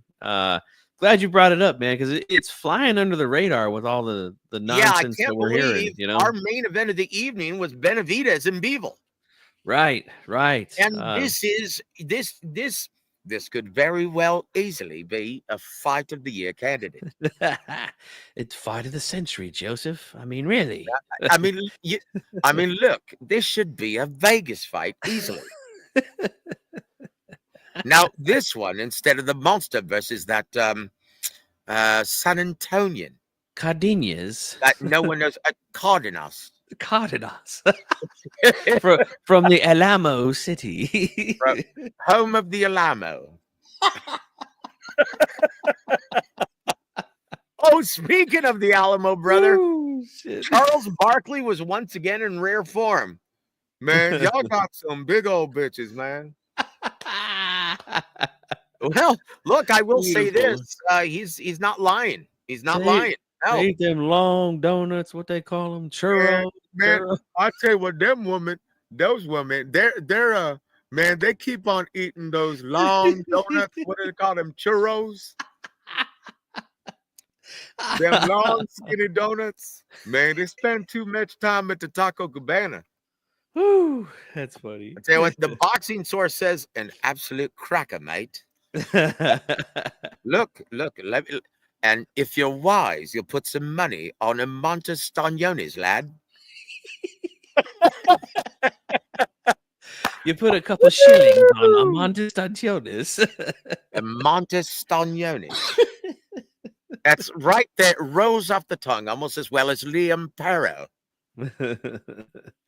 Liam Perro. This is an interesting fight, man. Guys, I wish I had more time in the day to break down the fights like I used to, man, and go over some sequences from both fighters, but I just don't have the time these days, man. But I'm gonna set some time aside and really look at it. And if I can come and do a live show and give my prediction on it, man, this is gonna be a good fight, man. It's a shame that it's flying under the radar. This is by far the best fighter that Boots will be taking on in his career. And we'll see how he does, man. I will say this, G Funky. If he doesn't get up for this fight and he has trouble making weight, he's going to lose. That makes a big difference, guys. Here comes G Funky. You ready for this? Oh boy. Well, Joseph Heron is a guy again who's I'm going to be working with Brother Terrell. Yes, sir. Yep. He knows him, guys. He knows him personally. Okay, he knows Wilder's opponent, who they'll be fighting in Wichita, Nebraska, or is it Kansas? Wichita, right? Kansas, home of crystal meth, baby. Home of crystal meth. Gotta love it. So it's gonna be Wilder versus Terrell Herndon, two real Herndon at the Crystal Meth Arena. Woo! Say what, Rodney, Brother James. I know G Funky has to bid everyone adieu. Your parting shots for our listening audience, sir. I'm gonna hang on for just a little bit longer. Yeah, we're gonna make fun of Al Bernstein a little bit more. But G Funky, I tell you what, man, it's been an absolute pleasure, my friend. And It's been way too long, so give the man a hand.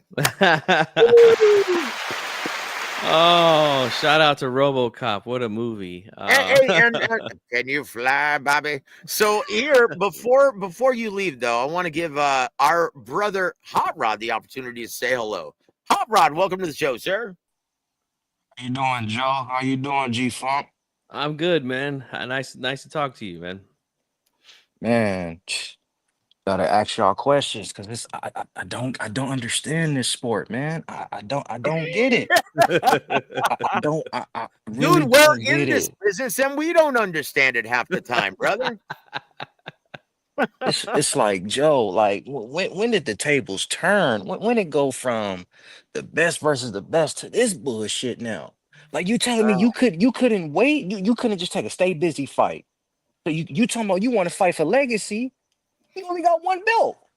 And now you claiming yourself a 2-division champion off of what? Being a fucking elevated? You ain't even fight for it. Well, look, let's be honest. He fought for 2 legitimate titles at 68, but he lost them both. 1 for eating too much, and 2 for being on the yayo diet. Yeah, and wasn't that something where I don't even think he was in a fight camp and he tested positive for drugs, right? Was that the case? I don't remember, and I don't care. To be honest with you, Yeah. it's all about the matchups, guys. And Hot Rod has it right. But here's my question to you, Hot Rod. What do you propose that he does when Canelo and Bivol don't want to have anything to do with him at this time? Who would you like I to see say fight, sir? I would have Colin Smith, Anthony Yard, or even the tune-up. Just stay busy. Like don't go and don't be inactive, bruh. You know, Yeah, I agree. fighters back in the day had it worse. They had it worse than what these dudes got. These dudes are baby today, man. And I'm 27. I'm 27, Joe, and I got an old soul. You gotta earn that shit, man. You're right, Oh. man. You're right, dude. This is the fight game. This is the Whew. hurt business. He Earn said, your stripes the hard way, brother. Joe, Guys, at this time, it's my pleasure to introduce Brother James Bell from the Boxing Source. Good to see you, my friend. Yo, y'all hear me? There he We hear is. you loudly Yo. and clearly, my friend. Yeah. Yo, Man. nah, I'm just here I'm kind of pissed off because of what particularly happened over by your way, Joe.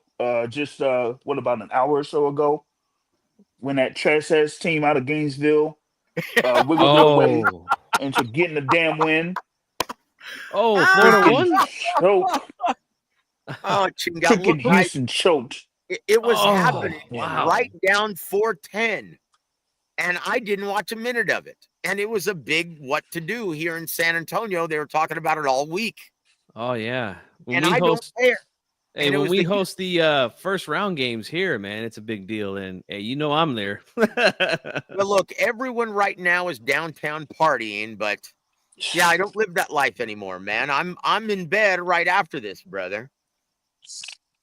So I'm an old geezer, man. I don't live that life anymore. So I'm nowhere near downtown. I live in the suburbs. Thank you very much. Whoever that Sampson or the Houston coach is, he needs to be fired. The Texas Tech coach needs to be fired. The Auburn coach needs to be fired. All of them need to be fired for letting that trash ass team out of Gainesville win this damn national championship. Man, I was No, hoping they would win it, man, for the old school guys that made that program popular in the 80s, Yeah. man. Clyde the Glide, Akeem the Dream. Oh, shit. You see what happened in the semifinal game? They wouldn't even allow Hakeem Olajuwon on the court. Oh, that's terrible, man. Wow. That's it. But hey, guys, let's go back to this. I really want to help Hot Rod out. He's really upset about this. James, do you have a proposition or some kind of proposal that would make him feel better? Something? What do you suggest David Benavidez do? Because he's considered by most to be too much risk for the reward. And once again, guys, there's no such thing as boogeymen in this business. Only non-ticket sellers. Only non-ticket sellers. Mm-hmm. So what does he do? I guess he's supposedly some type of ticket seller to some people, but y'all, you know what I said the other day. I said that it's funny that David Benavidez and his team wanted to go ahead and enforce this mandatory for the light heavyweight title, but I didn't see anything for the super middleweight title.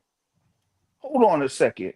If we seen this supposed super middleweight champion end up vacating belts in the super middleweight and middleweight divisions on multiple occasions, how come David Benavidez couldn't make that happen last year?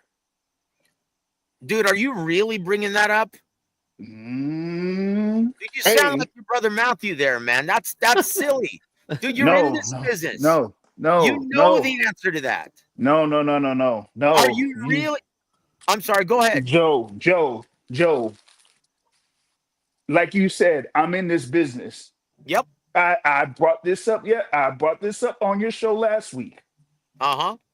Again, if Canelo Alvarez has had mandatory challenges over the years, and one way or another, either it was enforced and the fight happened, or Canelo ended up vacating the belt, Yep. then why is it that Benavidez's team never went to the WBC to enforce it?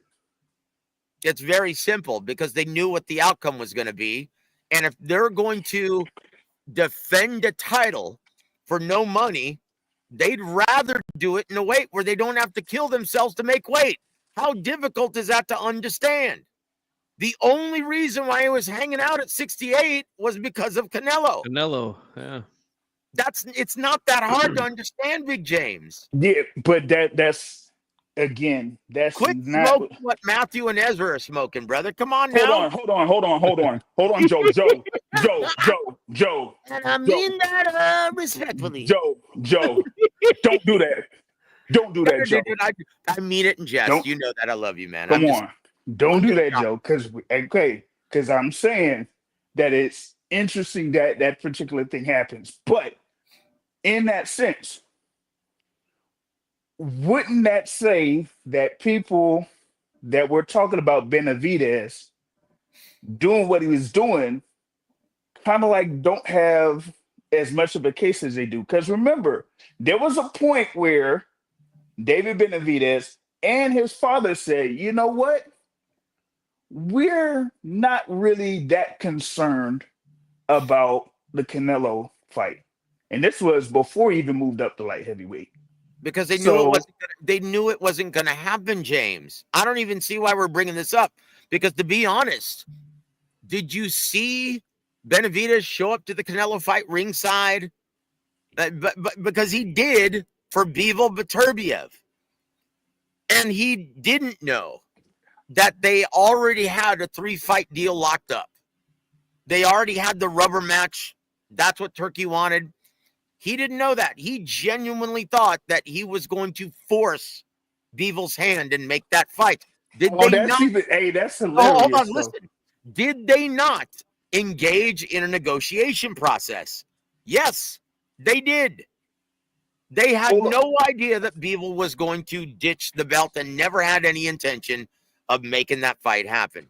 That's the reason why you saw it. They knew that Canelo never had any intention of making that fight. It's not that difficult to understand, my friend.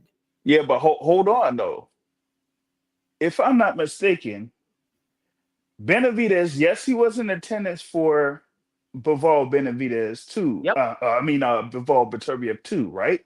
Yep. But didn't he say something to the extent of he wouldn't mind if they went ahead and had a third fight on that day? After the fight? Yeah, because because it was a great fight. It was a great fight. As a fan, I'm sure he was saying that. As a businessman, hell no. Why do you think they did what they did? Once again, man, he genuinely believed that they were going to force Bivol's hand. That's why they wasted their time for 2 weeks. And I know people that were part of that. And they wasted their time completely, thinking that they had a chance to make that fight a reality. They even genuinely thought, leading up to a couple days ago, that they were going to be able to force a purse bid. Like, as we said, like how you said. And you know what Thomas told me? Ticket sellers, right? Dude, exactly. This is what, and once again, we stated this a long time ago when this fight was first suggested. And I'm like, dude, PBC is not going to be able to afford this. Bivol's going to go where the money is. He's got a guaranteed 10 million for him at least. Yeah. Like he said this. Yeah. But so it's like, but look, my point is they went through the negotiation process. They genuinely thought, and they tried to make the fight. I know this for a fact. Did they genuinely believe that there was a chance of them getting the Canelo fight? No. And they stated as much in the build-up to the David Morrell fight. They're like, you know what, dude? Screw Canelo, man. What else are they going to say? Oh, I'm still holding out hope? No, dude, it was silly. So why even bring that up? So the thing why I'm posing that is that you have that thing as far as these, as we say, quote unquote, fans that can continue to think that, oh, Canelo was doing this and whatever. But the thing about it is, Benavidez moved on. He moved on from all of that. That's right, So because he knew so there they was can't not. even. He So knew they there couldn't wasn't even a bring it chance, up. brother. Yeah. So they How can't. long is he So supposed to wait? How many hoops is he supposed to jump through? It made no sense, brother. And all the while, he's killing himself to make 68. Think about how far. That's 7 pounds south of light heavyweight. That's a lot. Keep in mind, this chubster, he failed to make weight years ago and lost the belt as a result of it. That's the only reason why he was working with Memo PED Heredia. or oh yeah, So the one that sent a text to James, instead Coach of bringing Ronnie. this up, and once again, thank you for pulling the scab off, brother. We appreciate it. But no, once again, I'm going to bring this up. I hear a lot of criticism, just like you just laid the smack down right now. But I don't hear a whole lot of solutions coming out of anyone's mouth, including yours.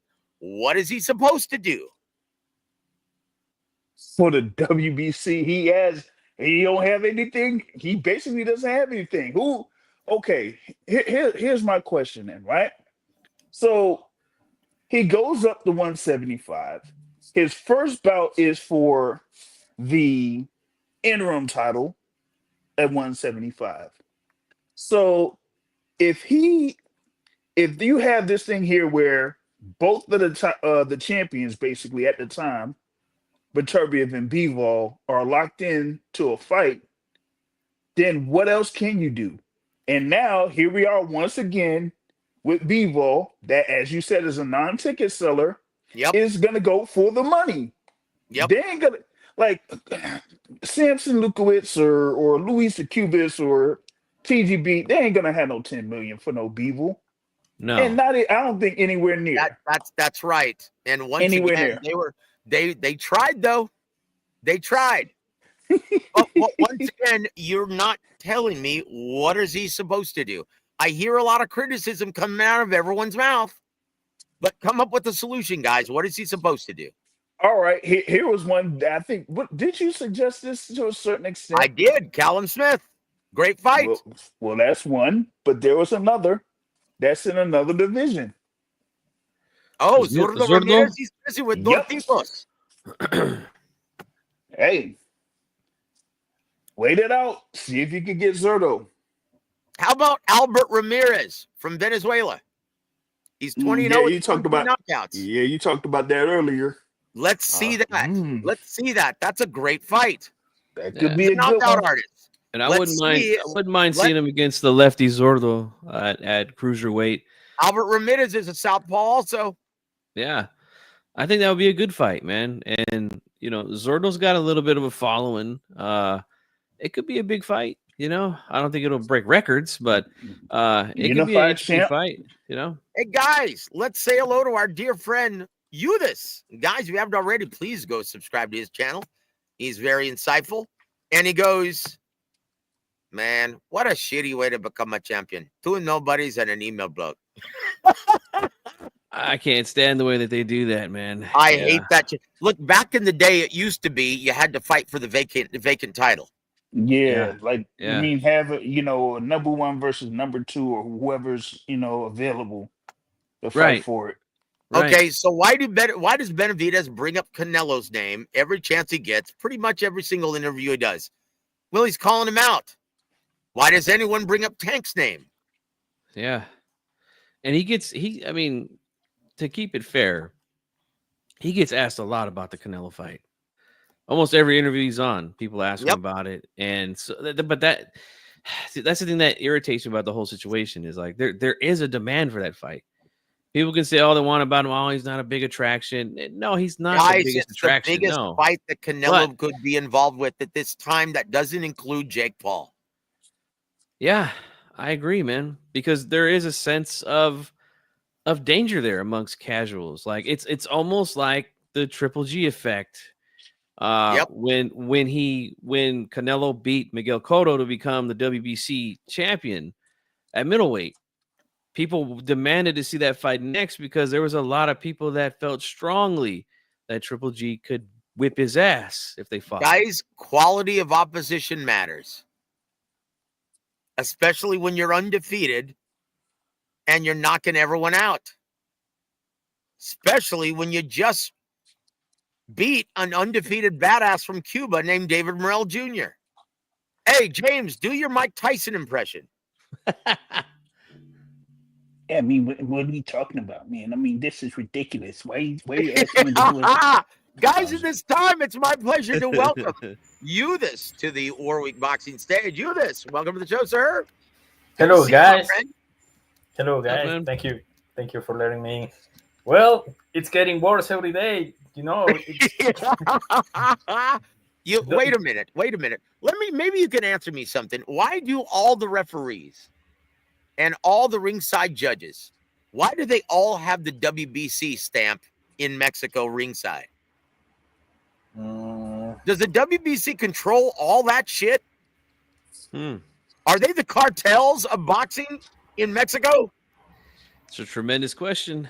I have something there, Joe. Let's hear it, Big James. Come on, brother. No, I'm just saying. Yeah, you might be onto something. Bring it. Well, you can see WBC president advertising Canelo's drink, so they might have their hands on everything over there. Okay, so maybe you can give us a solution. If people don't like this move from Samson Lukowicz, PBC, and Benavidez, what do you suggest they do instead? They could have waited and maybe taken the Cannon Smith fight to stay busy and then go for the full undisputed fight. I love it. I love that idea because let's just be honest, Callum Smith, under the tutelage of James Buddy McGirt, Hall of Famer, that's no stay busy fight. That's a fight. That's a fight. That's a fight. He just proved that beating Joshua Buatsi's ass. And guys, at this time, my favorite Canelo hater, Ugo, brother Ugo, welcome to the show, sir. Do you agree with all of the Benavidez hatred swarming the internet at this time, brother? Ugo, we can't hear you, sir. You're on mute. Uh-oh. We're going to have to remove you and come on back, brother. Jump out and jump back in. Well, that was that. We're waiting for Ugo's response, though. Look, I'm still waiting for it. Guys, Callum Smith, I love that fight. More than likely, they're going to roll with Albert Ramirez, in my opinion. They might. I want to see that. That could be the Ricardo Mayorga of the light heavyweight division. You think? I like it too. I see Ramirez more technical. I'm from Venezuela too, by the way. And Brother Ugo, are you there, sir? Brother Ugo. What's up? Yeah, I can hear you guys. I don't know hear you now. Very good. Yeah. So, do you agree with all the David Benavidez Bandera Rojo hatred floating around the internet today? To an extent, look, I'm not too big on him. It's not necessarily he has to do something. I would rather see him active. It's not entirely his fault. So the other fights are good. He just has to keep the momentum alive. I think that's what's best right now. Obviously, he didn't do himself any favors in the past, with him losing via weight and then the cocaine use or whatever he got pulled for. But yeah, because he's the only fighter that uses Yayo in the offseason. Yeah. No, obviously not. Obviously, but there's a lot of them, probably more than 50%, I'd say, even now. But yeah, he's just got to keep it going. He could just wait. I think the fights could be. It's very likely that it will happen after the trilogy. So, better to stay active against a name. I like the Bim Smith actually. It's decent. Yeah. He has some momentum, and then he put up a good showing. He got a lot of fans recently, so that momentum, could kick up to him. If they, I like like that you fight a know, lot too. I like that fight a lot too. I like the fight versus Albert Ramirez. You know what? Hey, what the hell? Let's fight Anthony Yard. I don't care. Let's just see him yeah, back in the ring. Let's see him stay active. He needs to stay active. Yeah. And yeah, it'd be great to see look, them quick turnaround. I want to see what he has at 175 against a guy who isn't David Morrell Jr. Yeah, Yeah. yeah. I had Agreed, me man. personally. I had him losing against Morel.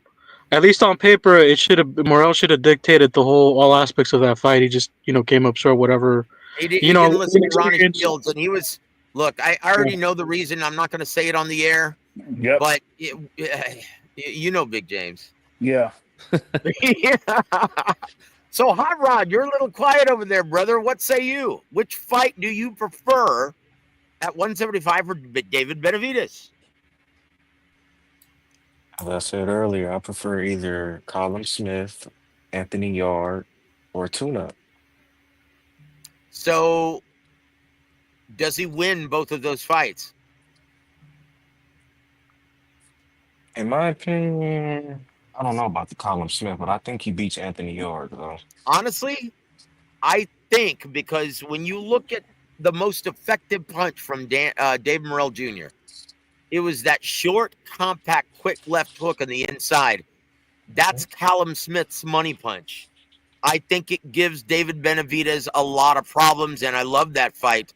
That's a real fight, in my opinion. I would favor Benavidez, but that's a real fight. Where would they Callum host it? Smith has that dog in him. If he prepares like he did for Joshua Buatsi, that's a real fight, guys. And I don't know who wins. I love that fight. That's a potential fight of the year candidate. I mean, really. And guys, and keep in mind that Benavidez is not really proof in 175. He only has 2 fights, and Morrell is not a light heavyweight completely, right? He's just coming No. up. No. He's like David Benavidez. He was killing himself to make 68.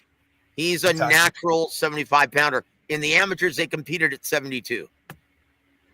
Exactly. So I don't know how much.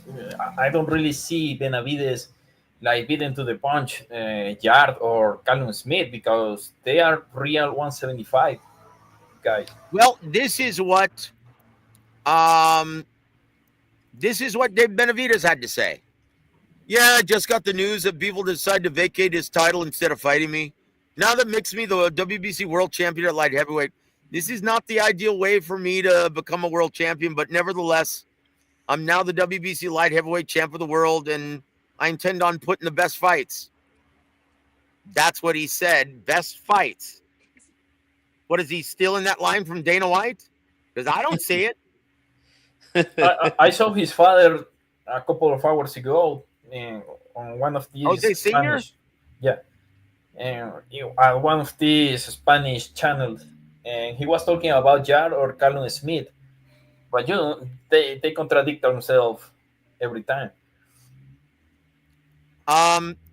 Look, man, it takes 2 to tango. Like I said, Benavidez is considered by many to be more risk than reward. And unfortunately, like most prima donna bitches, he demands A-side money. Yeah, I think he's gonna put every excuse to force the fight to make the fight in Las Vegas or any stuff like that, just to not let the fight happen. I just don't think he will fight Bivol. He will go for undisputed. Now, look, guys, look. You know, we shouldn't even be talking about this because it's not going to happen. Let's talk about June 14th, Hitchens versus Cambosos at MS. Oh my God.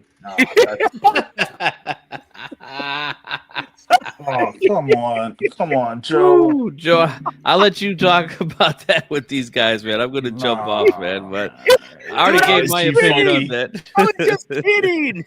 But I tell you what, G goodness, Funky, thank God. it's always a pleasure, my friend. Thank you for being on, brother. And we love you, man.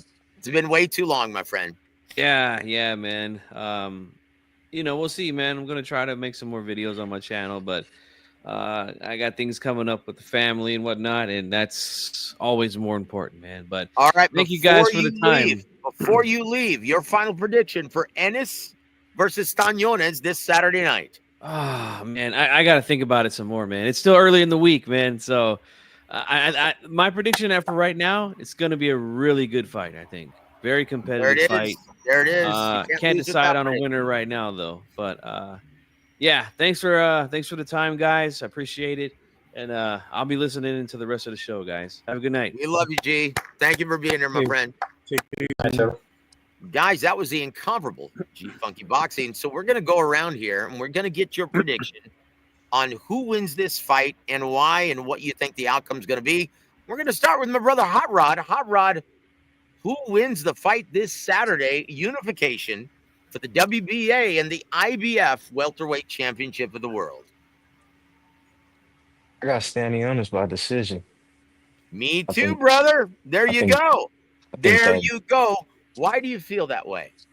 I think that jab and the pedigree is going to be a rough night in my opinion, and I think athleticism is what's going to keep Boots in the fight. But I think standing on his technique and that jab it's going to be a long night for Ennis in my opinion. I wholeheartedly agree, my friend. I'm putting some long green on it this weekend. I'm alive in the parlay right now, Joe. All I need is him to. I'm alive to him right now in the parlay. All I need is Stanionis to win decision. There it is. There it is. There it is. James, how do you see this fight playing out and why? Tail of the tape just has Boots. Really, it is. I get with Stanionis and what he's done so far, but he's a style, like it's not a good style matchup for him against Boots Ennis, to me. Yeah, I've heard about Stanionis and you talking about his jab and him working off of that jab, but he has to get to Ennis first. Taylor the Tape has Iman Stanionis listed at 5'8" with a reach of 68. They have Jerron Ennis listed at 5'10" with a reach of 74. Now, the thing with Stanionis is that for him to actually get to within range, he'll have to either have the high guard and move around with that high guard and then throw the jab, or be a guy that might end up being a counterpuncher. I don't see him like that. And two, he does well on the inside against a lot of fighters, but I don't feel like that is going to be a good move for him against Boots Ennis, who's going to be faster and stronger than him. So let me ask you this then. What stance does Boots Ennis adopt for the great majority of the fight? I say he stays at orthodox. Really? Yeah, I say he stays at orthodox. In my opinion, he switches to the southpaw and tries to pull a Terrence Crawford and tries to win the jab contest early. In my opinion, that's his best chance to win, putting his power hand in front. When he's gonna have to do something to take away that Amanta Stanionis beautiful jab. It's a very intelligent one as well, in my opinion. He does it by fighting out of the southpaw position and jockeys for position with his lead front power hand like Terrence Crawford. In my opinion, that's the only way he wins this fight. Because if he does it from the orthodox, he's going to have a lot of problems. He's going to have a lot of problems pulling the trigger. That intelligent jab is going to disrupt his timing and rhythm while punching him in the face. In my opinion, he has a much easier time with that check right hook and that power jab when he's, in my opinion, this could very well look like, if he wins the jab contest, this could very well look like Andre Ward versus Mikkel Kessler. In my opinion, that's the best chance of winning this fight, is winning the jab contest with his southpaw position, strong hand in front. That's my take. This? What say you, brother? Well, I think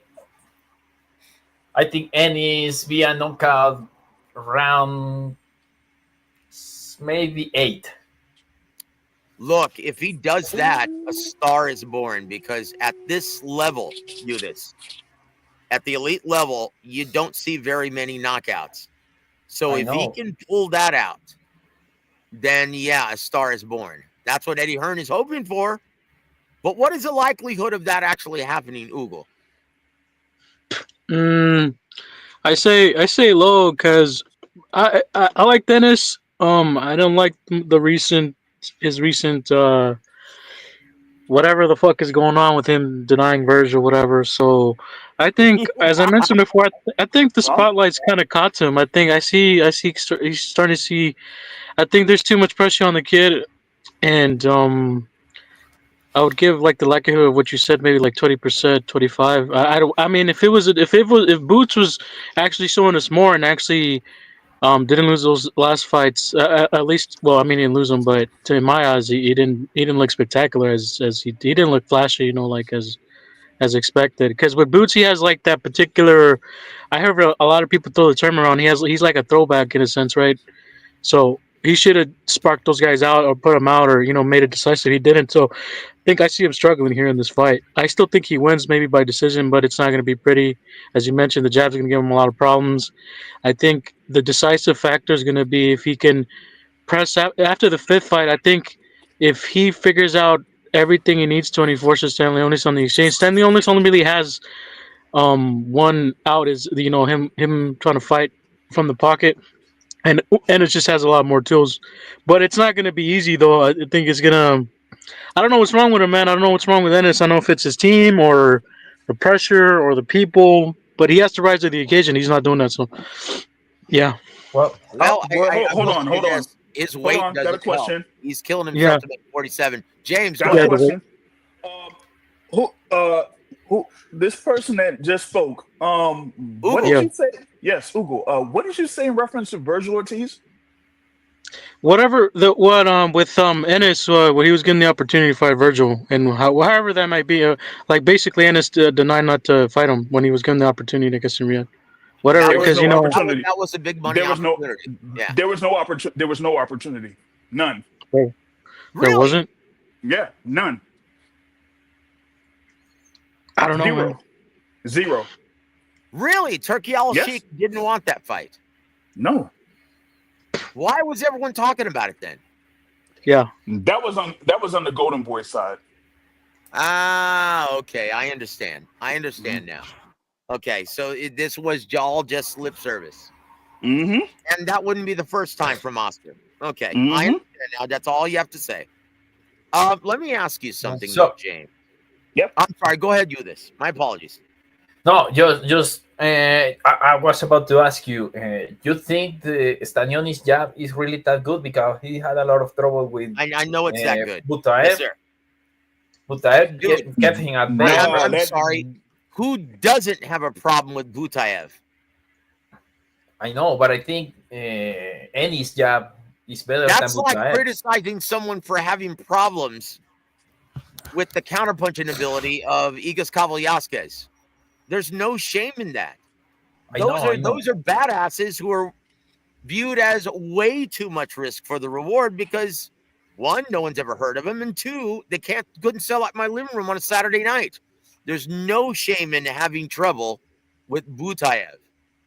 In my opinion, he beats Greg Norman Jr. Brian Norman Jr. Or Brian Norman Jr., yeah. In my opinion, that's a golfer. I'm sorry, guys. In my opinion, he beats Brian Norman Jr., Butaev. In my opinion, Igas Kavalyaskes also beats Brian Norman Jr. And what's the deal with Brian Norman Jr., James, talking all this shit? I guess he got a whole bunch of confidence after getting his hands fixed, but he still, from a technique standpoint, has oh my gosh, he takes too many shots. But did you notice, dude, Igas Kavalyaskes, even with the inactivity, will whoop his ass. Wait, so you're saying that his defense against punches is like having his head right there for people? I'm like, dude, who's training you, Joe Joyce? Yeah, right, exactly. Ching, dude. Man. And look, this is the last thing we're going to talk about. Hot Rod, does Fabio Wardley, finally do everyone a favor and send fat-ass big baby Jarrell Miller into retirement. Nah, I got Miller. I got Miller, Joe. Boo! Yeah. Let me ask you why, brother. You think he's just too much resistance? Because he's good, dude. Let me just say, Fabio Wardley, this guy can punch. And Jarrell Miller, he's not the most fleet-footed, nor is he the most powerful. He throws a lot of punches. It's a lot of volume, but if he gets into great shape like he did against Andy Ruiz, I can see him maybe going the distance. But I see him taking a lot of punishment against a very explosive puncher in Fabio Wardley. In my opinion, this is a great matchup. And this is great matchmaking from Frank Warren and Queensberry Promotions. I love this matchup. But I do desperately want to see someone shut the big mouth of Jarrell Miller finally. I'm not all too confident that the fight actually happens. Oh no! You think he eats too many omelets like Connor Benton? I wouldn't be surprised. Oh, Chingao. I tell you what, man, this guy is a big mouth. Just to get him out of the sport finally. Come on, why is this guy being rewarded with any paydays? I like the matchup, but man, he's got a big mouth and I want to shut it. Dude, it's like this guy, he looks like the Michelin tire guy. I can't stand him.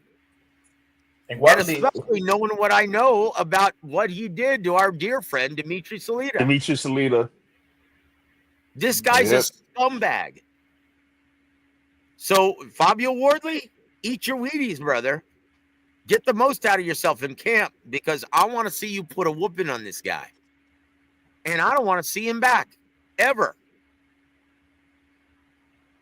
Do you think he breaks his jaw just like he did with Fraser Clark? I hope so. So he doesn't say anything post-fight. Yes, I said it. Guys, we're going to give you your parting shots. Ugo, your parting shot, sir.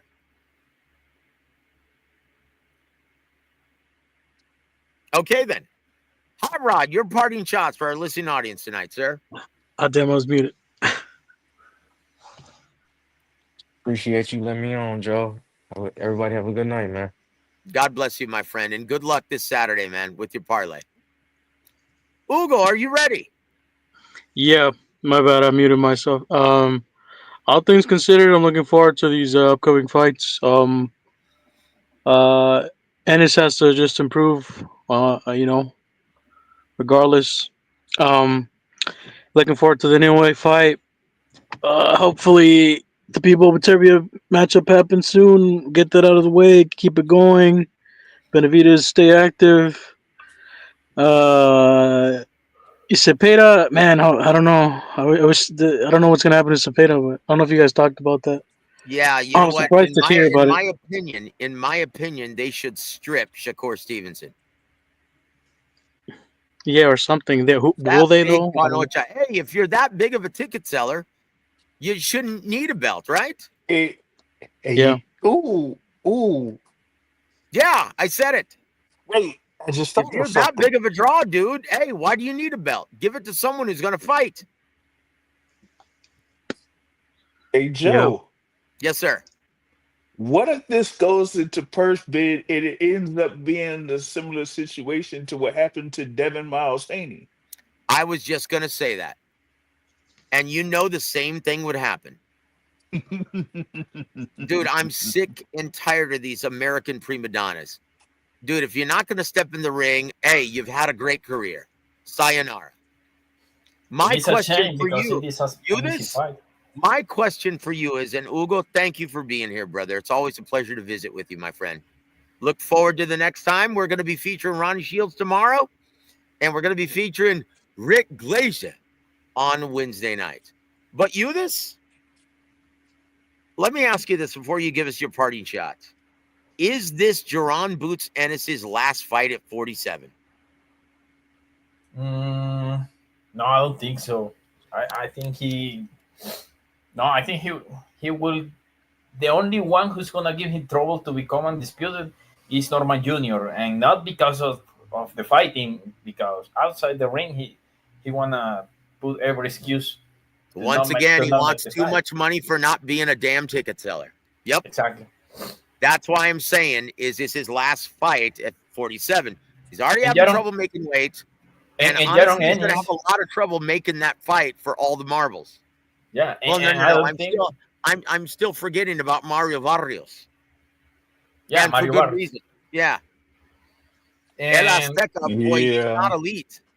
And the other thing is that I don't think Ennis is ready to go up to 154 because he was talking about going up. When he had the chance, he said he wanted to stay. And no. Because he had a title. Look, let me tell you something. He's going to perform much better at 54. He's going to be at full strength. He's not going to have to kill himself to make weight. You're going to see the best of Jaron Boots Ennis at 54. In my opinion, he should have moved up 2 fights ago. I can't wait to see that, but I think it's going to be for when, like 27 maybe? I'll tell you the fight that I really would like to see. I would love to see Keith Thurman versus Jaron Boots Ennis at 54. I want to see Jaron Boots Ennis whoop that ass, make his receding hairline even more. James, I think. Is this? Hold on, look at this, Jose Chavez, brother. Come on now, man. Don't be hating, brother. Dude, this guy is Mr. Congeniality, Jose Chavez. Good to see you, my friend. And Review Heel, good to see you, man. Thank you for joining us, brother. And James, is this Jaron Boots Ennis' last fight at 47? Well, I'll have to ask a couple questions to certain people in reference to that. But I will say this: it'll be very difficult for him to attempt to become undisputed at 47, especially if you're going to have, as Coach Bob Santos said, Mario Barrios fighting in July. And it's not going to be Brian Norman. Nope. It's going to be for much more money. Well, that's pretty much it, given the standard that has already been set for Barrios getting $3 million to fight Abel Ramos. So there's that. And then the thing with Brian Norman, as y'all mentioned, like, he's asking for way too much money. So after this, he needs to realize the situation and say, you know what? At least I'm able to unify, because he's gonna win on Saturday. I'm telling you, he's gonna win on Saturday. And then after I'll tell you what. We'll let Ronnie Shields be the tiebreaker tomorrow. Okay. Okay. Yeah. And guys, if you haven't already, please go subscribe to my brother James, theboxingsource.net, and go subscribe to his channel, The Boxing Source, on YouTube. What is the name of your channel again, sir? Pulso Boxístico is right underneath my name. I went to the Boxing Source and I loved it. Blind, I'll watch it on the replay. And guys, please go subscribe to our brother Eudes. Always very insightful. We love you here on the channel, as we love Ugo and brother James. We will see you tomorrow, man, at 8 p.m. Eastern, 7 p.m. Central, 5 p.m. Pacific. Guys, thank you so much for being on the program. I tell you what, Jaron Boots Ennis gonna get his ass whooped this Saturday. Yes, I said it. Guys, I'm Joseph Herron. Thank you guys for being on the show. And if you missed any part of it, go ahead and rewind right now. And don't forget to hit like. God bless all of you. Have a great evening, everybody.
Rod Vachon Holdings proudly presents War Week Radio Chats with ring announcer Joseph Herron